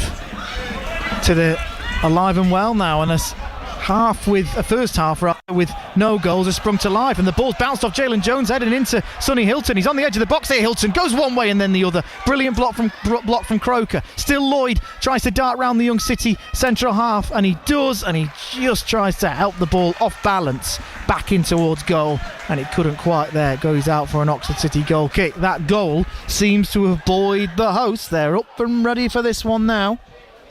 Well, yeah, and they have to be, don't they? Fighting for survival down at the bottom of the table. They'll want to take that momentum and really kick on and try and trouble that City back line.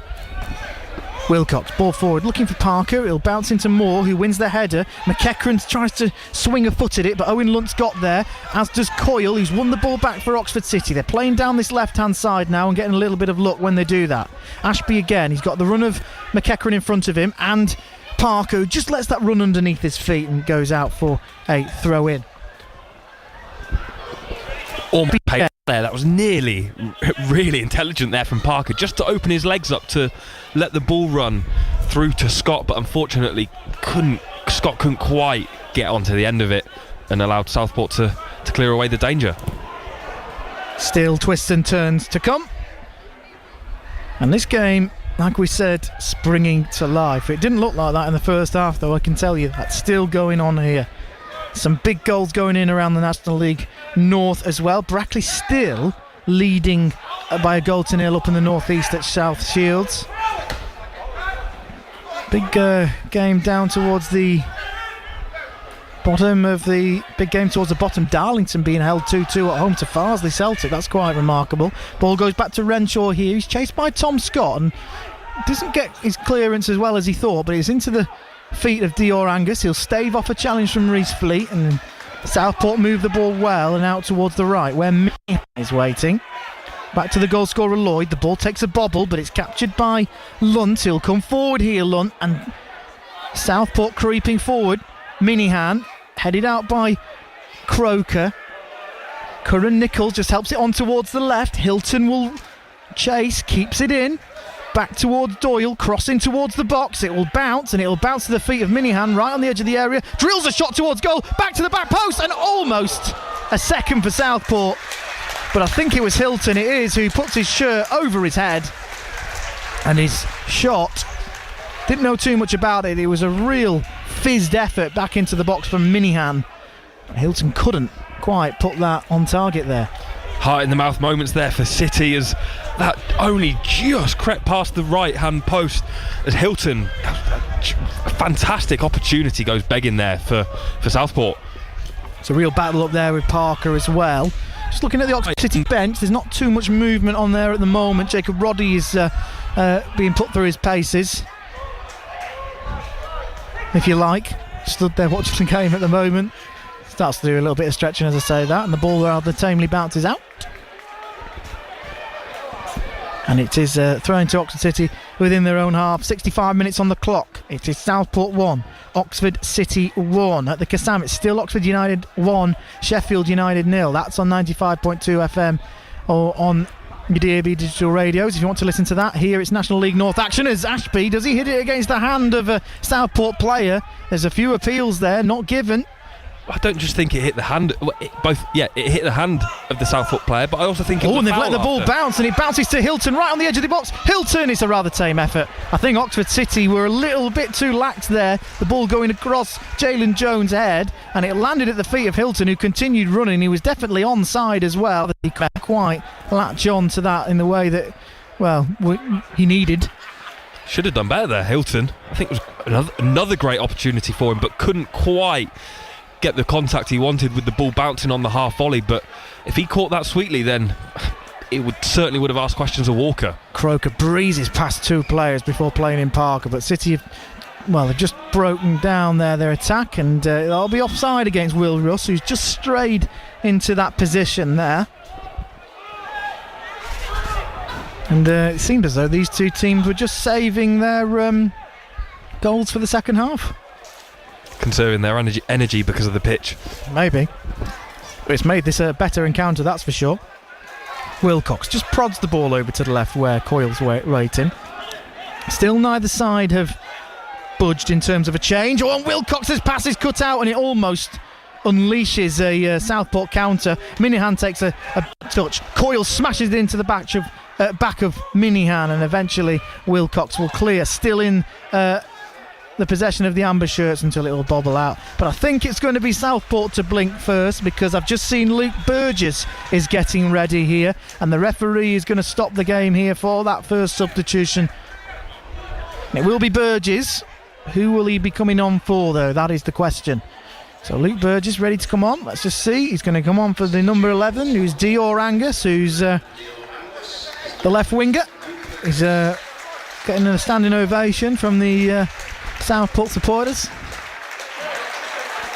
So he goes out. Some of them don't have an option not to give a player a standing ovation if they're clapping, because there's 3 terraces here, but even some in the main stand were giving him a bit of a clap as he came off here, and he'll walk round and do a little lap of honour as Laurie Walker's ready to take this goal kick. Smashes it into the area. That will go out into the opposite dugout and bounce back out into the hands of Minihan. He'll try and gain a few yards as the ball bounces to him a few yards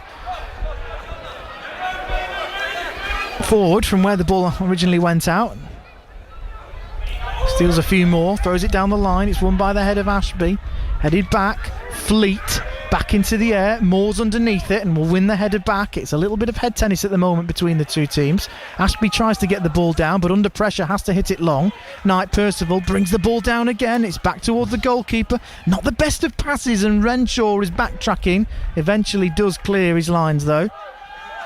And not the greatest of... Oh, and there's a chance here from Parker, who was refusing to let that dead ball die and wanted to chase Knight Percival, who only saw him late. It's another loose ball and City could be in again here. Parker, McEachran on the edge of the area. McEachran just wide of the mark. Oh, and that's another brilliant chance for that McEachran, who just has his hands on. Well, he's on his haunches there because he knows he should have done better. He struck that with a lot more venom and it whisked wide of Renshaw's right post, and that really should have been a second goal for City. And Zach McEachran, it's not looking like his day at the moment, Ethan, because that was another brilliant opportunity. It came from a Southport mistake. Oh, so close. Oh, it certainly was close. Zach McEachran, you expect the net to be bulging there, but City capitalised well on the mistake. Good work from Parker, spotted the run of Zach McEachran, played him through, but not really much of an angle, but tried to drill the ball across goal, but unfortunately straight past the left upright. Throw in taken quickly, and Sonny Hilton is the man who is really becoming a thorn in Oxford City's side here. Coyle's closed him down though, and Lloyd, but Lloyd has backheeled it to Hilton. Into the substitute Burgess, and he's found Hilton with a bit of space inside the box. Hilton! 2-1. Well, it looks as though it's come off the feet of Will Rupp, the striker, but it was Hilton who'd made it, who had space inside the box and drilled it right. It might have even come off Freddie Wilcox, I don't know, who just gets an apologetic hand from Aaron Drew. They've given the goal, the Southport Tannoy system, to Will Russ. But whoever got it, it's 2-1 to Southport, and they, again, just like the first goal, Zach McEachran misses a gilt-edge opportunity and Southport go up the other end and score. It's so harsh on the Oxford City talismanic midfielder. However, Southport have punished Oxford City this afternoon, and somehow it's Southport 2, Oxford City 1. Well, it's almost like deja vu, Andy, isn't it? McEachran, another fantastic chance goes begging. Southport capitalise straight up the other end of the pitch, and this time it's to go ahead. Could that be what the hosts... Well, it is what the hosts have been searching for, but let's see how City respond here. Will it see them through? Play from Hilton, though, that made that goal. But again, McEachran, it is really... You just said it's like deja vu. It really was. I'm not quite sure how Oxford City haven't nudged ahead again in this game, because they have made some glorious opportunities, and it's come from two sort of errors where the Southport goals have come from. But all of a sudden, from behind, for going ahead, Oxford City are now behind, and they're going to have to come from behind to get something here. 20 minutes to go. Southport 2, Oxford City 1. Still 1-0 at the Kassam. That's on your DAB digital radios on BBC Radio Oxford, or right here on BBC Sounds. National League North action. There's also As You Were at South Shields, between South Shields and Brackley. Brackley still edging that out 1-0, and just seeing Jaden Carbon is getting his kit on and ready to be introduced here. Hilton now again darts to the right, again crosses the ball, looking for Russ, bounces over everyone. Drew lets it bounce. He'll have a little bit of time to clear. Does. McEachran turns his body and it bounces on his back. He doesn't know where the ball is for a second, and eventually it's Jai Curran Nichols who comes away with it. Ball again floated in towards the box, and it's a good header back from Croker under pressure from the goal scorer Will Russ to the goalkeeper.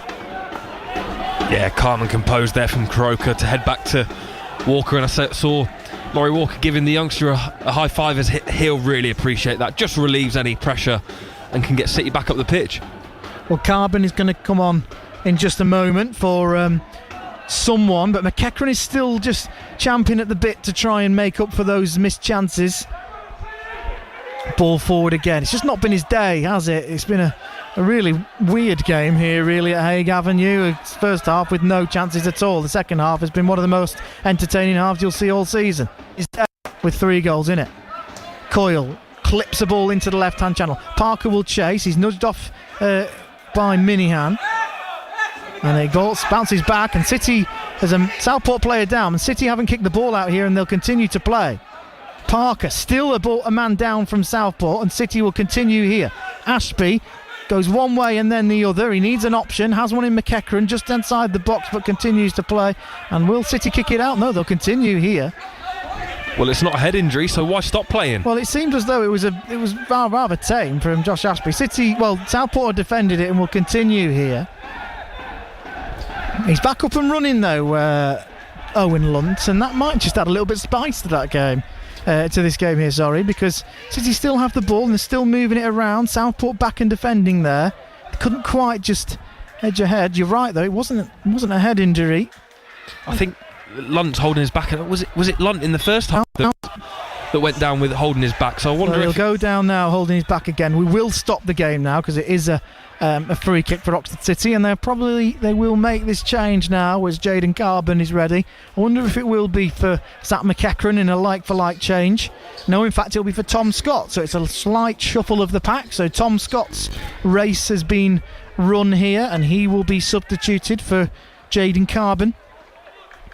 74 minutes on the clock. Good change in your opinion, Ethan? I think so. Carbon will bring life to it, won't he? He's really bright and will be positive. 2 assists on Tuesday night, and let's hope for another one here, or even better, a goal. Goals going in. Leiston 2, Banbury 0, and Leighton Town 1, Tame United 1. As goals continue to go in our other local games. Do the score staying the same over at the Kassam as Oxford United still beat Sheffield United 1-0.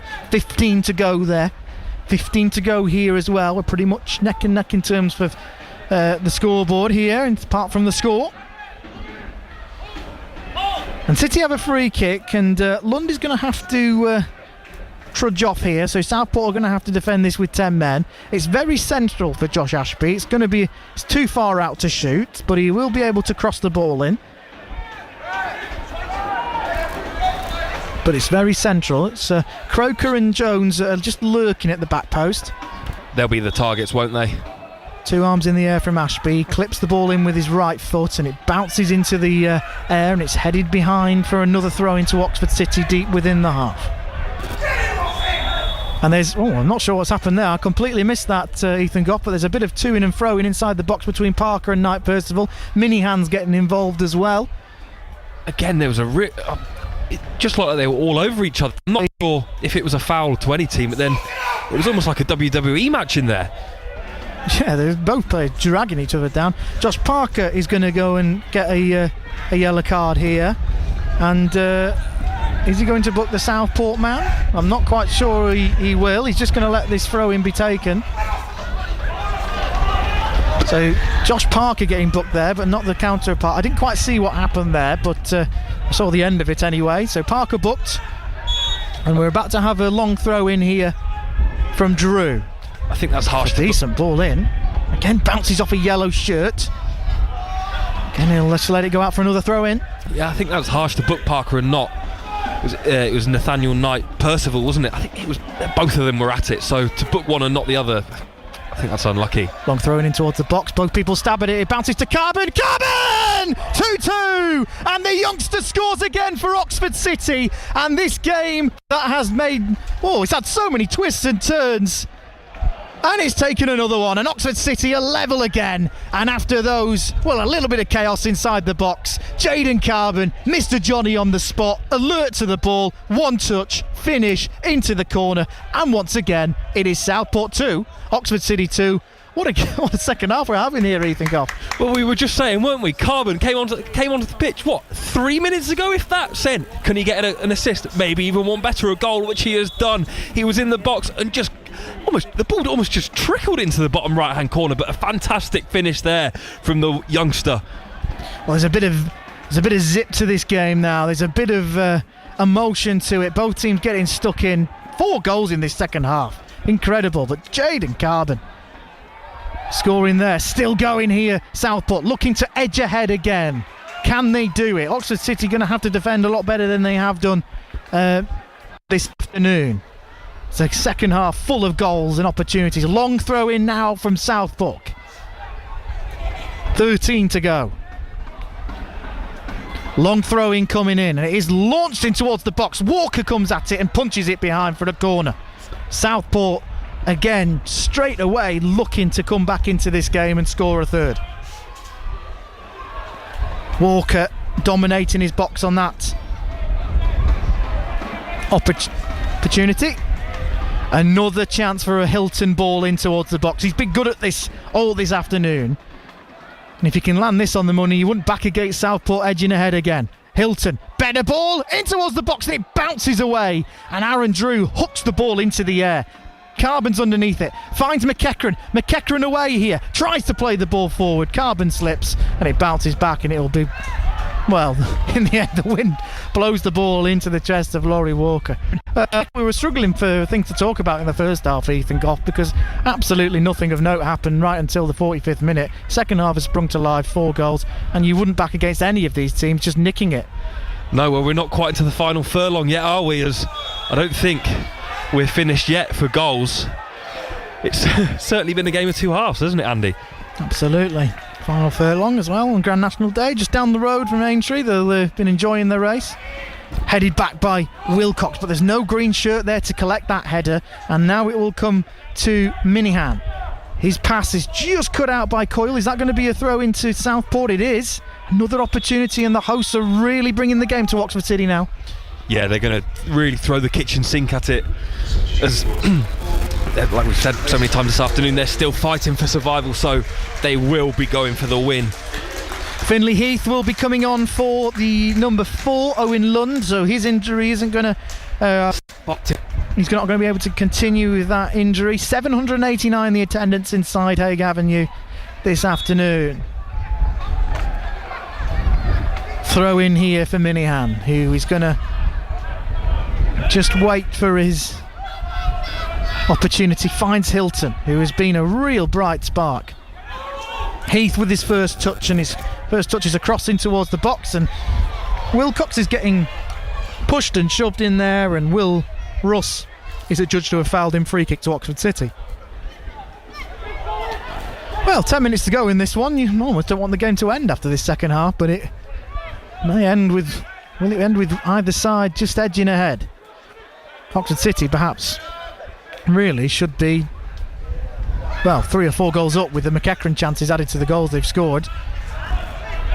So who knows which way this game is going to turn from now.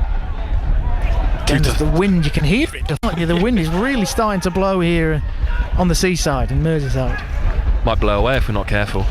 Maybe we're right at the back of this grand old stand. Like Percival into Tom Moore, who is the captain, so I'm trying to not call him Captain Tom Moore at every opportunity, but it is quite a difficult task not to. Ball over towards the substitute Heath. Still Southport just looking to edge ahead in this game. There was nothing to separate them at the M Group Stadium. Appeals for handball as the ball bounces off Hilton's foot and seems to hit him in the hand. Nothing given. Very slight, but it... a letter of the law, I suppose it's handball. Still they'll come forward here. Chance, and that's a good pass from Curran Nicol, which has just been cut out. Still Southport come forward with Heath. Fleet takes a stab at it. So does Carbon, but Carbon wins the ball back. Can City counter-attack here? Carbon into a good area, and Parker will try and put the afterburners on, and Moore's done well to just play the ball back to Renshaw. There was just a slight second where it looked as though that pass was going into the path of Parker again. Not quite. How many times have we seen under hit? There's a chance here for Danny Lloyd, and there's another foul off the ball here from Will Russ, and the referee spotted it, and he's going to go into the book here. Will Russ for a tussle with Freddie Wilcox, the Oxford City player, just getting him involved. But when Danny Lloyd riles up a shot like that, that could end up anywhere. Yeah, it was. I think was it Reece Fleet getting out quick. It was Wilcox, wasn't it? Getting out quickly to block and putting your bodies on the line, as trying to defend that point at the moment, and hopefully can kick on and City can grab a third before the full-time whistle. Southport 2, Oxford City 2, into the last 8 minutes here. Final call for the last 10 minutes. If you want to listen to the end of Oxford United's game in the Championship against Sheffield United, it's currently 1-0 to the U's, that being the Yellows. There is 10 minutes to go on that on 95.2 or your DAB digital radio here on BBC Sounds. It's the end of this National League North clash between Southport and Oxford City. Coyle now over to McEachran, almost hugging the touchline here on the left. He tries to wiggle past Heath and he wins a throw in. And Oxford City scored from their last throw in here, where Drew was allowed to launch the ball into the box. He's jogging over again. I'd love to see Aaron Drew's stats, because he's been running from one end of the pitch to the other and up and down in his actual position to take these set pieces and to attack from down the right. He's over on the left now to take this one. Have Southport learnt the lesson? He's got his back against the advertising hoardings here as he shapes for the throw, and he launches the ball in towards the box again. Flicked on by Croker, and it's flicked into the hands of the goalkeeper Renshaw, and then he throws the ball out to the substitute. He will spark a counter-attack down the left. Carbon busting a gut to get back into Lloyd now. Lloyd cuts back into Heath. McEachran's following him, and he does well, Zach McEachran, to win an Oxford City throw. Yeah, it's clever from Zach there. Just plays the ball back off the Southport player. Allows City to relieve all the pressure that they were under there, I thought Southport could have done more there on the break. It was almost 4-on-4 at one point, but City got bodies back and defended well. And still we're searching for another goal in this game. We were saying that at half-time with the score at 0-0. We've had 4 goals since, but here comes Southport again. Lloyd just playing the ball into the right-hand side where Russ is, and he'll look to come and attack this on the right. Finds Lloyd, back to Russ. They're just playing it out on the right-hand side here, Southport. Still going forward, but Wilcox stands his ground. Look to win the ball back. Again, Moore gets there and he gets a little shove in towards the tunnel from Josh Parker. Wilcox goes down again. This game is getting heated, isn't it? These players are really battling there. There's a few, let's say, dark arts going on. Yeah, neither team rolling over and happy to take the point. Both fighting to try and grab the third for their side. It's still on a knife edge here, isn't it, Andy? Yeah, it is, but you say the word fighting, the referee's got a job on his hands to make sure that doesn't happen literally, because there are some bits and bobs going on there as Hilton is almost set away and he just goes behind Wilcox. Luckily Walker again alert to win that ball. Yeah, tensions have almost boiled over a couple of times this afternoon with I think Parker and Ashby in particular getting involved. 5 minutes to go. Southport 2, Oxford City 2. Ball over to the left. Parker's there. He chests the ball down and helps it on to Coyle. Back to Wilcox. Wilcox plays in front of him. It's not the best ball, but Coyle salvages it. And the City attack as they play around the back is being rebuffed here. Carbon and Parker just keeping in line with the back line and the shoulders of the defenders, ready to run on in behind. There's a lot of space in the midfield at the moment. McEachran comes forward and jinks inside. Can he find an option here? He does with Parker, leaves it to Coyle. He cuts inside onto his Rika right foot and has the ball taken off his toes. It's been that sort of game. Not seen enough of that from Zach McEachran this afternoon, where he picks up the ball and drives, really getting City up the pitch. He's the man to make things tick and make things happen, but yeah, I think he could have done it more, especially on the big pitch where there's going to be space opening up. Well, Jamie Proctor is being readied for Southport. He's a man that knows where the net is. He's had a long career in the FL with the likes of Fleetwood Town, Preston. Localish lad. Ashby wins the ball and Carbon will just tussle against Knight Percival. I don't think there can be any arguments over that. Knight Percival goes running into the back of Jaden Carbon, who stands still. And Carbon's going to get a booking there. I'm not quite sure what he's done. I don't think the original foul was a booking. Maybe it's for the reaction. But another sign that this game is getting a little bit heated. Yeah, and I think it was a bit more of the dark arts there from the captain, Tom Moore. But yeah, Carbon goes into the book. He'll be walking a bit of a tightrope now until the final whistle as the Southport make another change this afternoon. Yeah, they'll make the change, and it's Proctor that will be coming on. And coming off is the striker that's put himself about a bit today, Will Russ. Proctor will get 3 minutes plus stoppage time. We might have a bit of that as well with all the fracas that has gone on. Tom Scott, well, I just thought Oxford City were going to make a change there. It's just Tom Scott going to get a drink. Alfie Potter is getting ready though on the line if he is needed. Ball forward again. Proctor's first job will be to, well, be in an area, but that free kick goes all the way out and into Lewis Coyle, who just leaves the ball. That is what we're talking about with dark arts. He leaves the ball. Referee just, remonstrating, that I'm stopping the watch as the ball hit Coyle and just left it behind. 2 minutes to go. Walker puts the ball on the spot. And he'll get ready to smash this forward here. And he does. Ball gets caught in the air in the wind. It's both Ashby and the Southport man. Lloyd just about keeps it in, does he? No, he doesn't. And City have a throw in midway through the half here as the ball bounces into the main stand just in front of us. City want the ball as quickly as possible now. Been a goal at Alfreton. They've equalised against Rushall Olympic at the bottom. Even better than his City if there was to be any sort of brief resurgence or miracle resurgence from any of the bottom teams.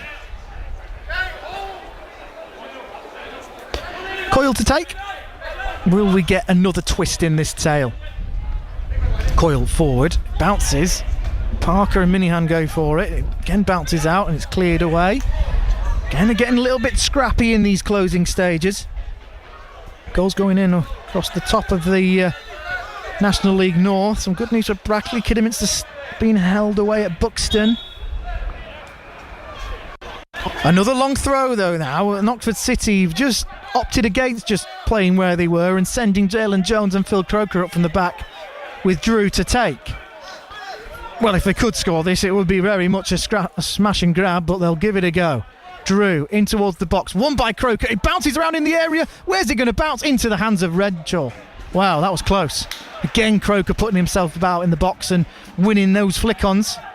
Just by throwing the ball into such a dangerous area, you're always going to ask questions.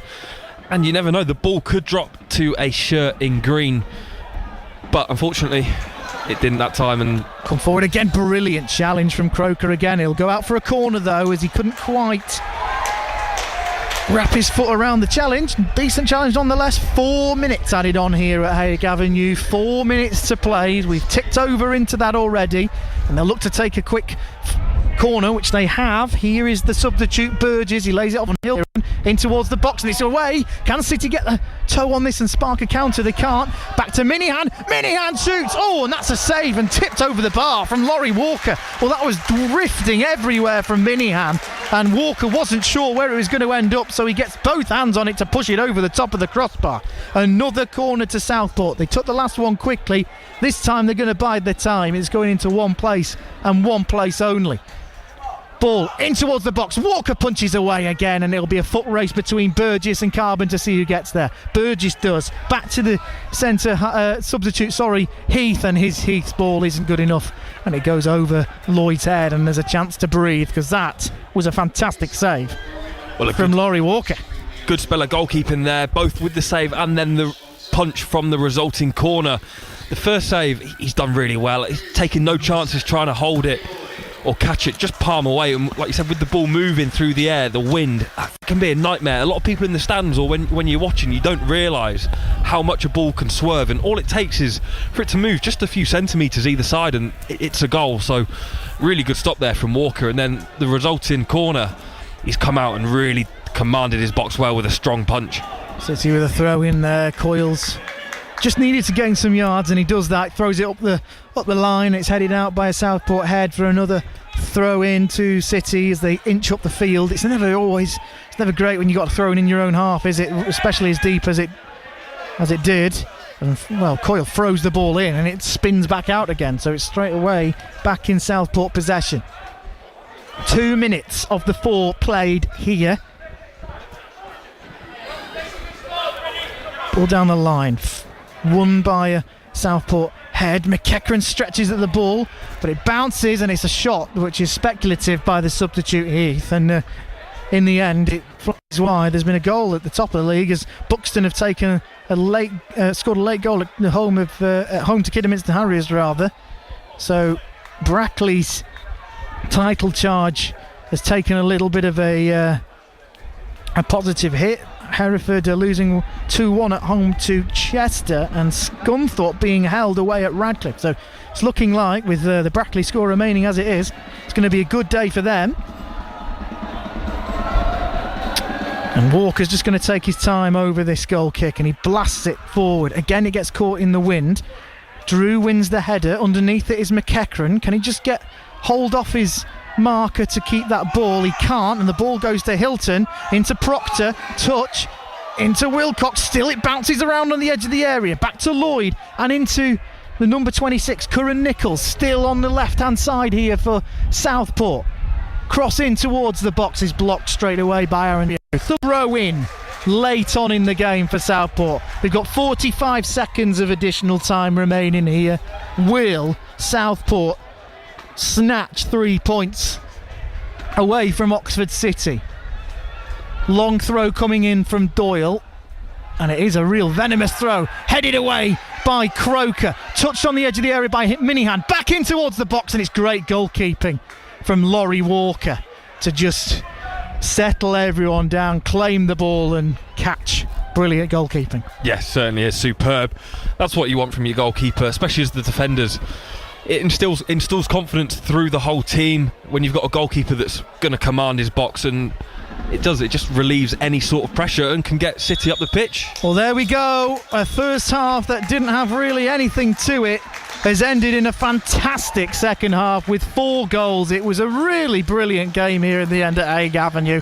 Oxford City went ahead through Jalen Jones, a beautiful move, smashing home from point blank range from Josh Ashby's cross. Moments later, Zach McEachran was in on goal, 1-1.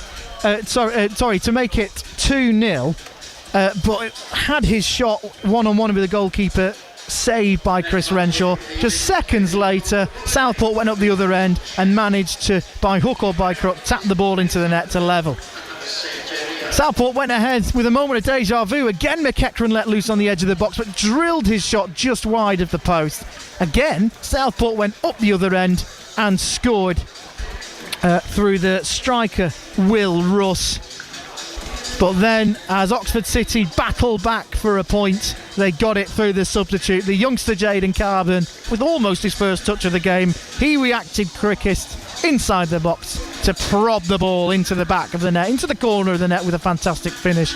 Could have gone either way, but I think, all in all, a point might just be fair at the end of the day. Ethan Goff. Yeah, I think that's fair. Both sides had plenty of opportunities in the second half. Complete contrast to that of the opening 45, and I think a draw is the fair result. But Zach McEachran, if he'd have tucked either of those chances away, City take home the 3 points. But definitely a much better second half to that of the first. And the Oxford City players are just going over to clap the 15 or so Oxford City supporters that have made the journey. Still going on at the Kassam Stadium. 90 minutes gone there, but still we're deep into added time. That's why we're continuing here. It's still 1-0 to Oxford United. Can they hold on to beat the league leaders? Were the league leaders, as the Oxford City players and management go over to clap the fans over here at Haig Avenue. They've been fantastic once again, battling against the traffic and the rest of it to get there. And there is the final whistle. Let's cross to the jubilant scenes at the Kassam Stadium, where Oxford United have beaten league leaders Sheffield United 1-0. Here's Jerome and the team to talk us through that. Incredible. By a goal to 0, and the dream of Championship football next season here is very much alive.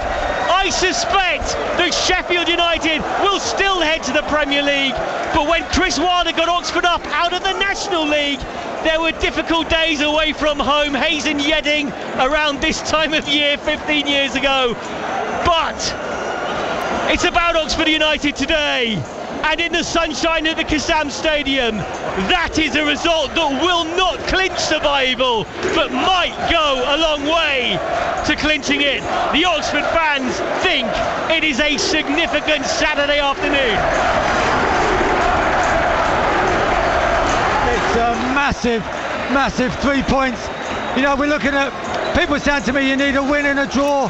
You get a draw today, you know, or you get a win today, like, then you go into Wednesday really positive against QPR.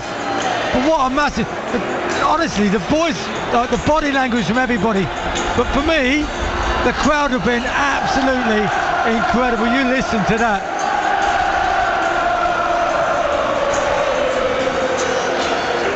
It's the old Wembley anthem, and in many respects, Rosie, the result, it doesn't, again, as I say, it doesn't guarantee you the championship.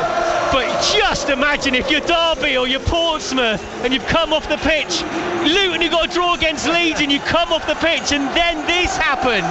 That's a punch in the guts for them and a shot in the arm for Oxford. Oh, it is as well, but still a long way to go, but it's not as far as it was before the game. That's and this crowd have been incredible today, and they'll be incredible again on Wednesday. You might not get a quality game on Wednesday, I can guarantee that, by the way. But today, here we go. Who's going to give it one? Jamie coming. He won't do it. Jamie won't do it. They're asking for somebody to go and do the fist pumps in front of the Oxford fans. Goal scoring hero Sariki Dembele will oblige. Credit to the Sheffield United fans applauding their team long and hard at the final whistle. Chris Wilder stays back and then he goes to salute the fans that he once stood with. We'll say it again, the work that Jake Wright, who was here today and just came to say hello on the way out, the work that he did, Chris Wilder did, it's because of those guys. Bino, who's been up on the gantry and all the rest of it. This doesn't happen without them. It's on their shoulders. But this current vintage of Oxford United have done something special today, Rosie. Oh yeah, it's the team behind the team. It's the spirit in the club. It's all united, and the work rate today from everybody. You know, the substitutions worked. I felt for El Mazzoni to come on, and he could not get into the pace of the game. Great player, but he's just struggled to find his legs. But what a great result today that is. Unbelievable. I have resisted looking at the live table all afternoon. I'll enjoy doing that. I realised, at the start wasn't at the game. 0808 100 9100 to put your call on BBC Radio Oxford Sport. 0808 100 9100 is our number. Let's tell you what's been happening elsewhere before we reconvene for wasn't at the game. National League North, title chasing Brackley at South Shields, Mickey Inotta.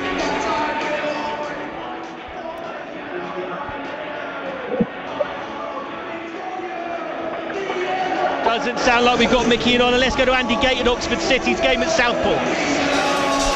Yeah, the first half was a little bit boring at 0-0, but it came to life in the second. Full time here, Southport 2, Oxford City 2. Oxford City going ahead after 55 minutes. Jalen Jones stabbing home Josh Ashby's pinpoint cross at the back stick. Oxford City should have been home and dry, in truth, when Zach McEachran was let loose on goal, but somehow on one-on-one with the goalkeeper Chris Renshaw fluffed his lines, and just seconds later, down the other end, Danny Lloyd-McGoldrick levelled. It was deja vu again.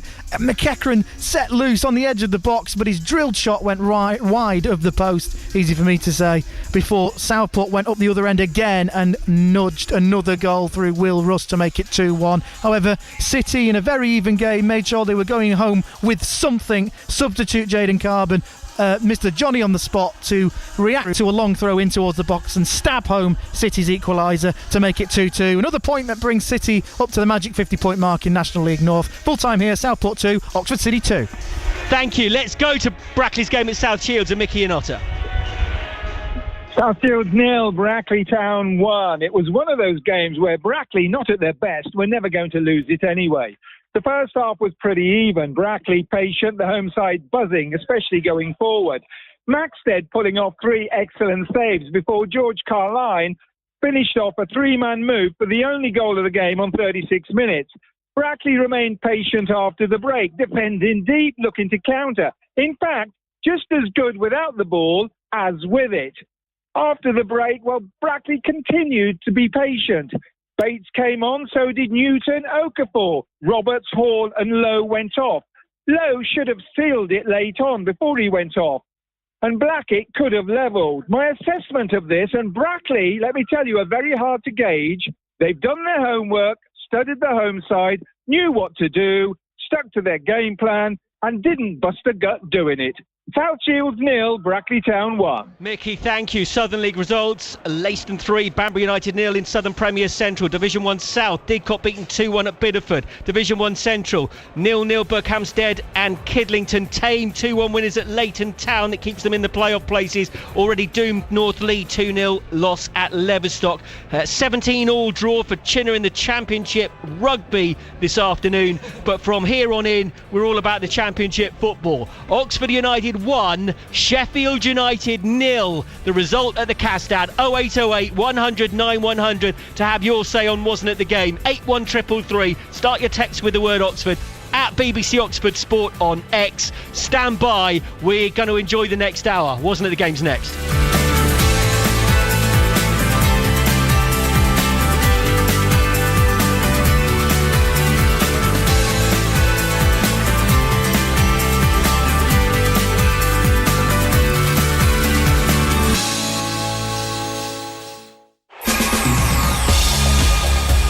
Well, good evening. This is Wasn't It the Game from BBC Radio Oxford Sport, and this is a story there weren't many of you that you'd expect us to be telling you. But Oxford United have beaten the team that started the day top of the table here at the Kassam Stadium, and their hopes of staying in the Championship a massive shot in the arm in the process.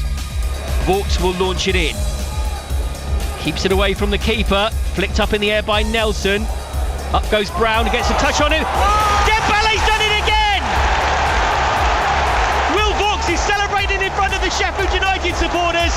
The Oxford United crew, apart from him, are all down in front of us. The long throw has done it again, and Sariki Dembele has scored his second goal at home in 2 matches. 1-0 Oxford United. So United of Oxford beat the United of Sheffield. Chris Wilder's side have had such a great away record, but Oxford United's home record in the Championship and their long throw does for them. 0808 100 9100 to have your say and get your voice on BBC Radio Oxford Sport tonight. This is Jerome Sale with me, Nick Harris from BBC Radio Oxford Sport. From the Fence End Pod, we have Paul and we have Liam, and we've got Paul Peros, the chair of Oxbox. We want to hear from you as well. This is Wasn't It the Game? What an afternoon at the Kassam Stadium. Fevered atmosphere, and with a team that barely at times could get out of their own half. The Oxford fans were there every step of the way for this Oxford United team. Nick Harris, that could be quite a significant scoreline. Wow, what a scoreline, Jerome. I think that's the longest second half, plus 6 minutes of added time I can remember for a long, long time. But this was a magnificent display by United against a side that have won 12 times on the road. As you said, they were top of the league when they arrived at the Kassam Stadium, but United matched them all the way. Thought they made a great start, United, and then they scored that all-important goal. But the second half, they were battered so hard. Somehow they held firm. Cumming got man of the match, the goalkeeper, but really I think perhaps they should give the whole side a joint man of the match, because this was the result that was so important. Yeah, a massive result is going to just the confidence boost that everybody at this football club needed, and you can just say it, keep the faith, because certainly the team did this afternoon. Yeah, let's bring in the guys then. Let's bring in Liam first of all, who's watched that. I could see you down in the South Stand. You're watching it through your fingers at times today, but that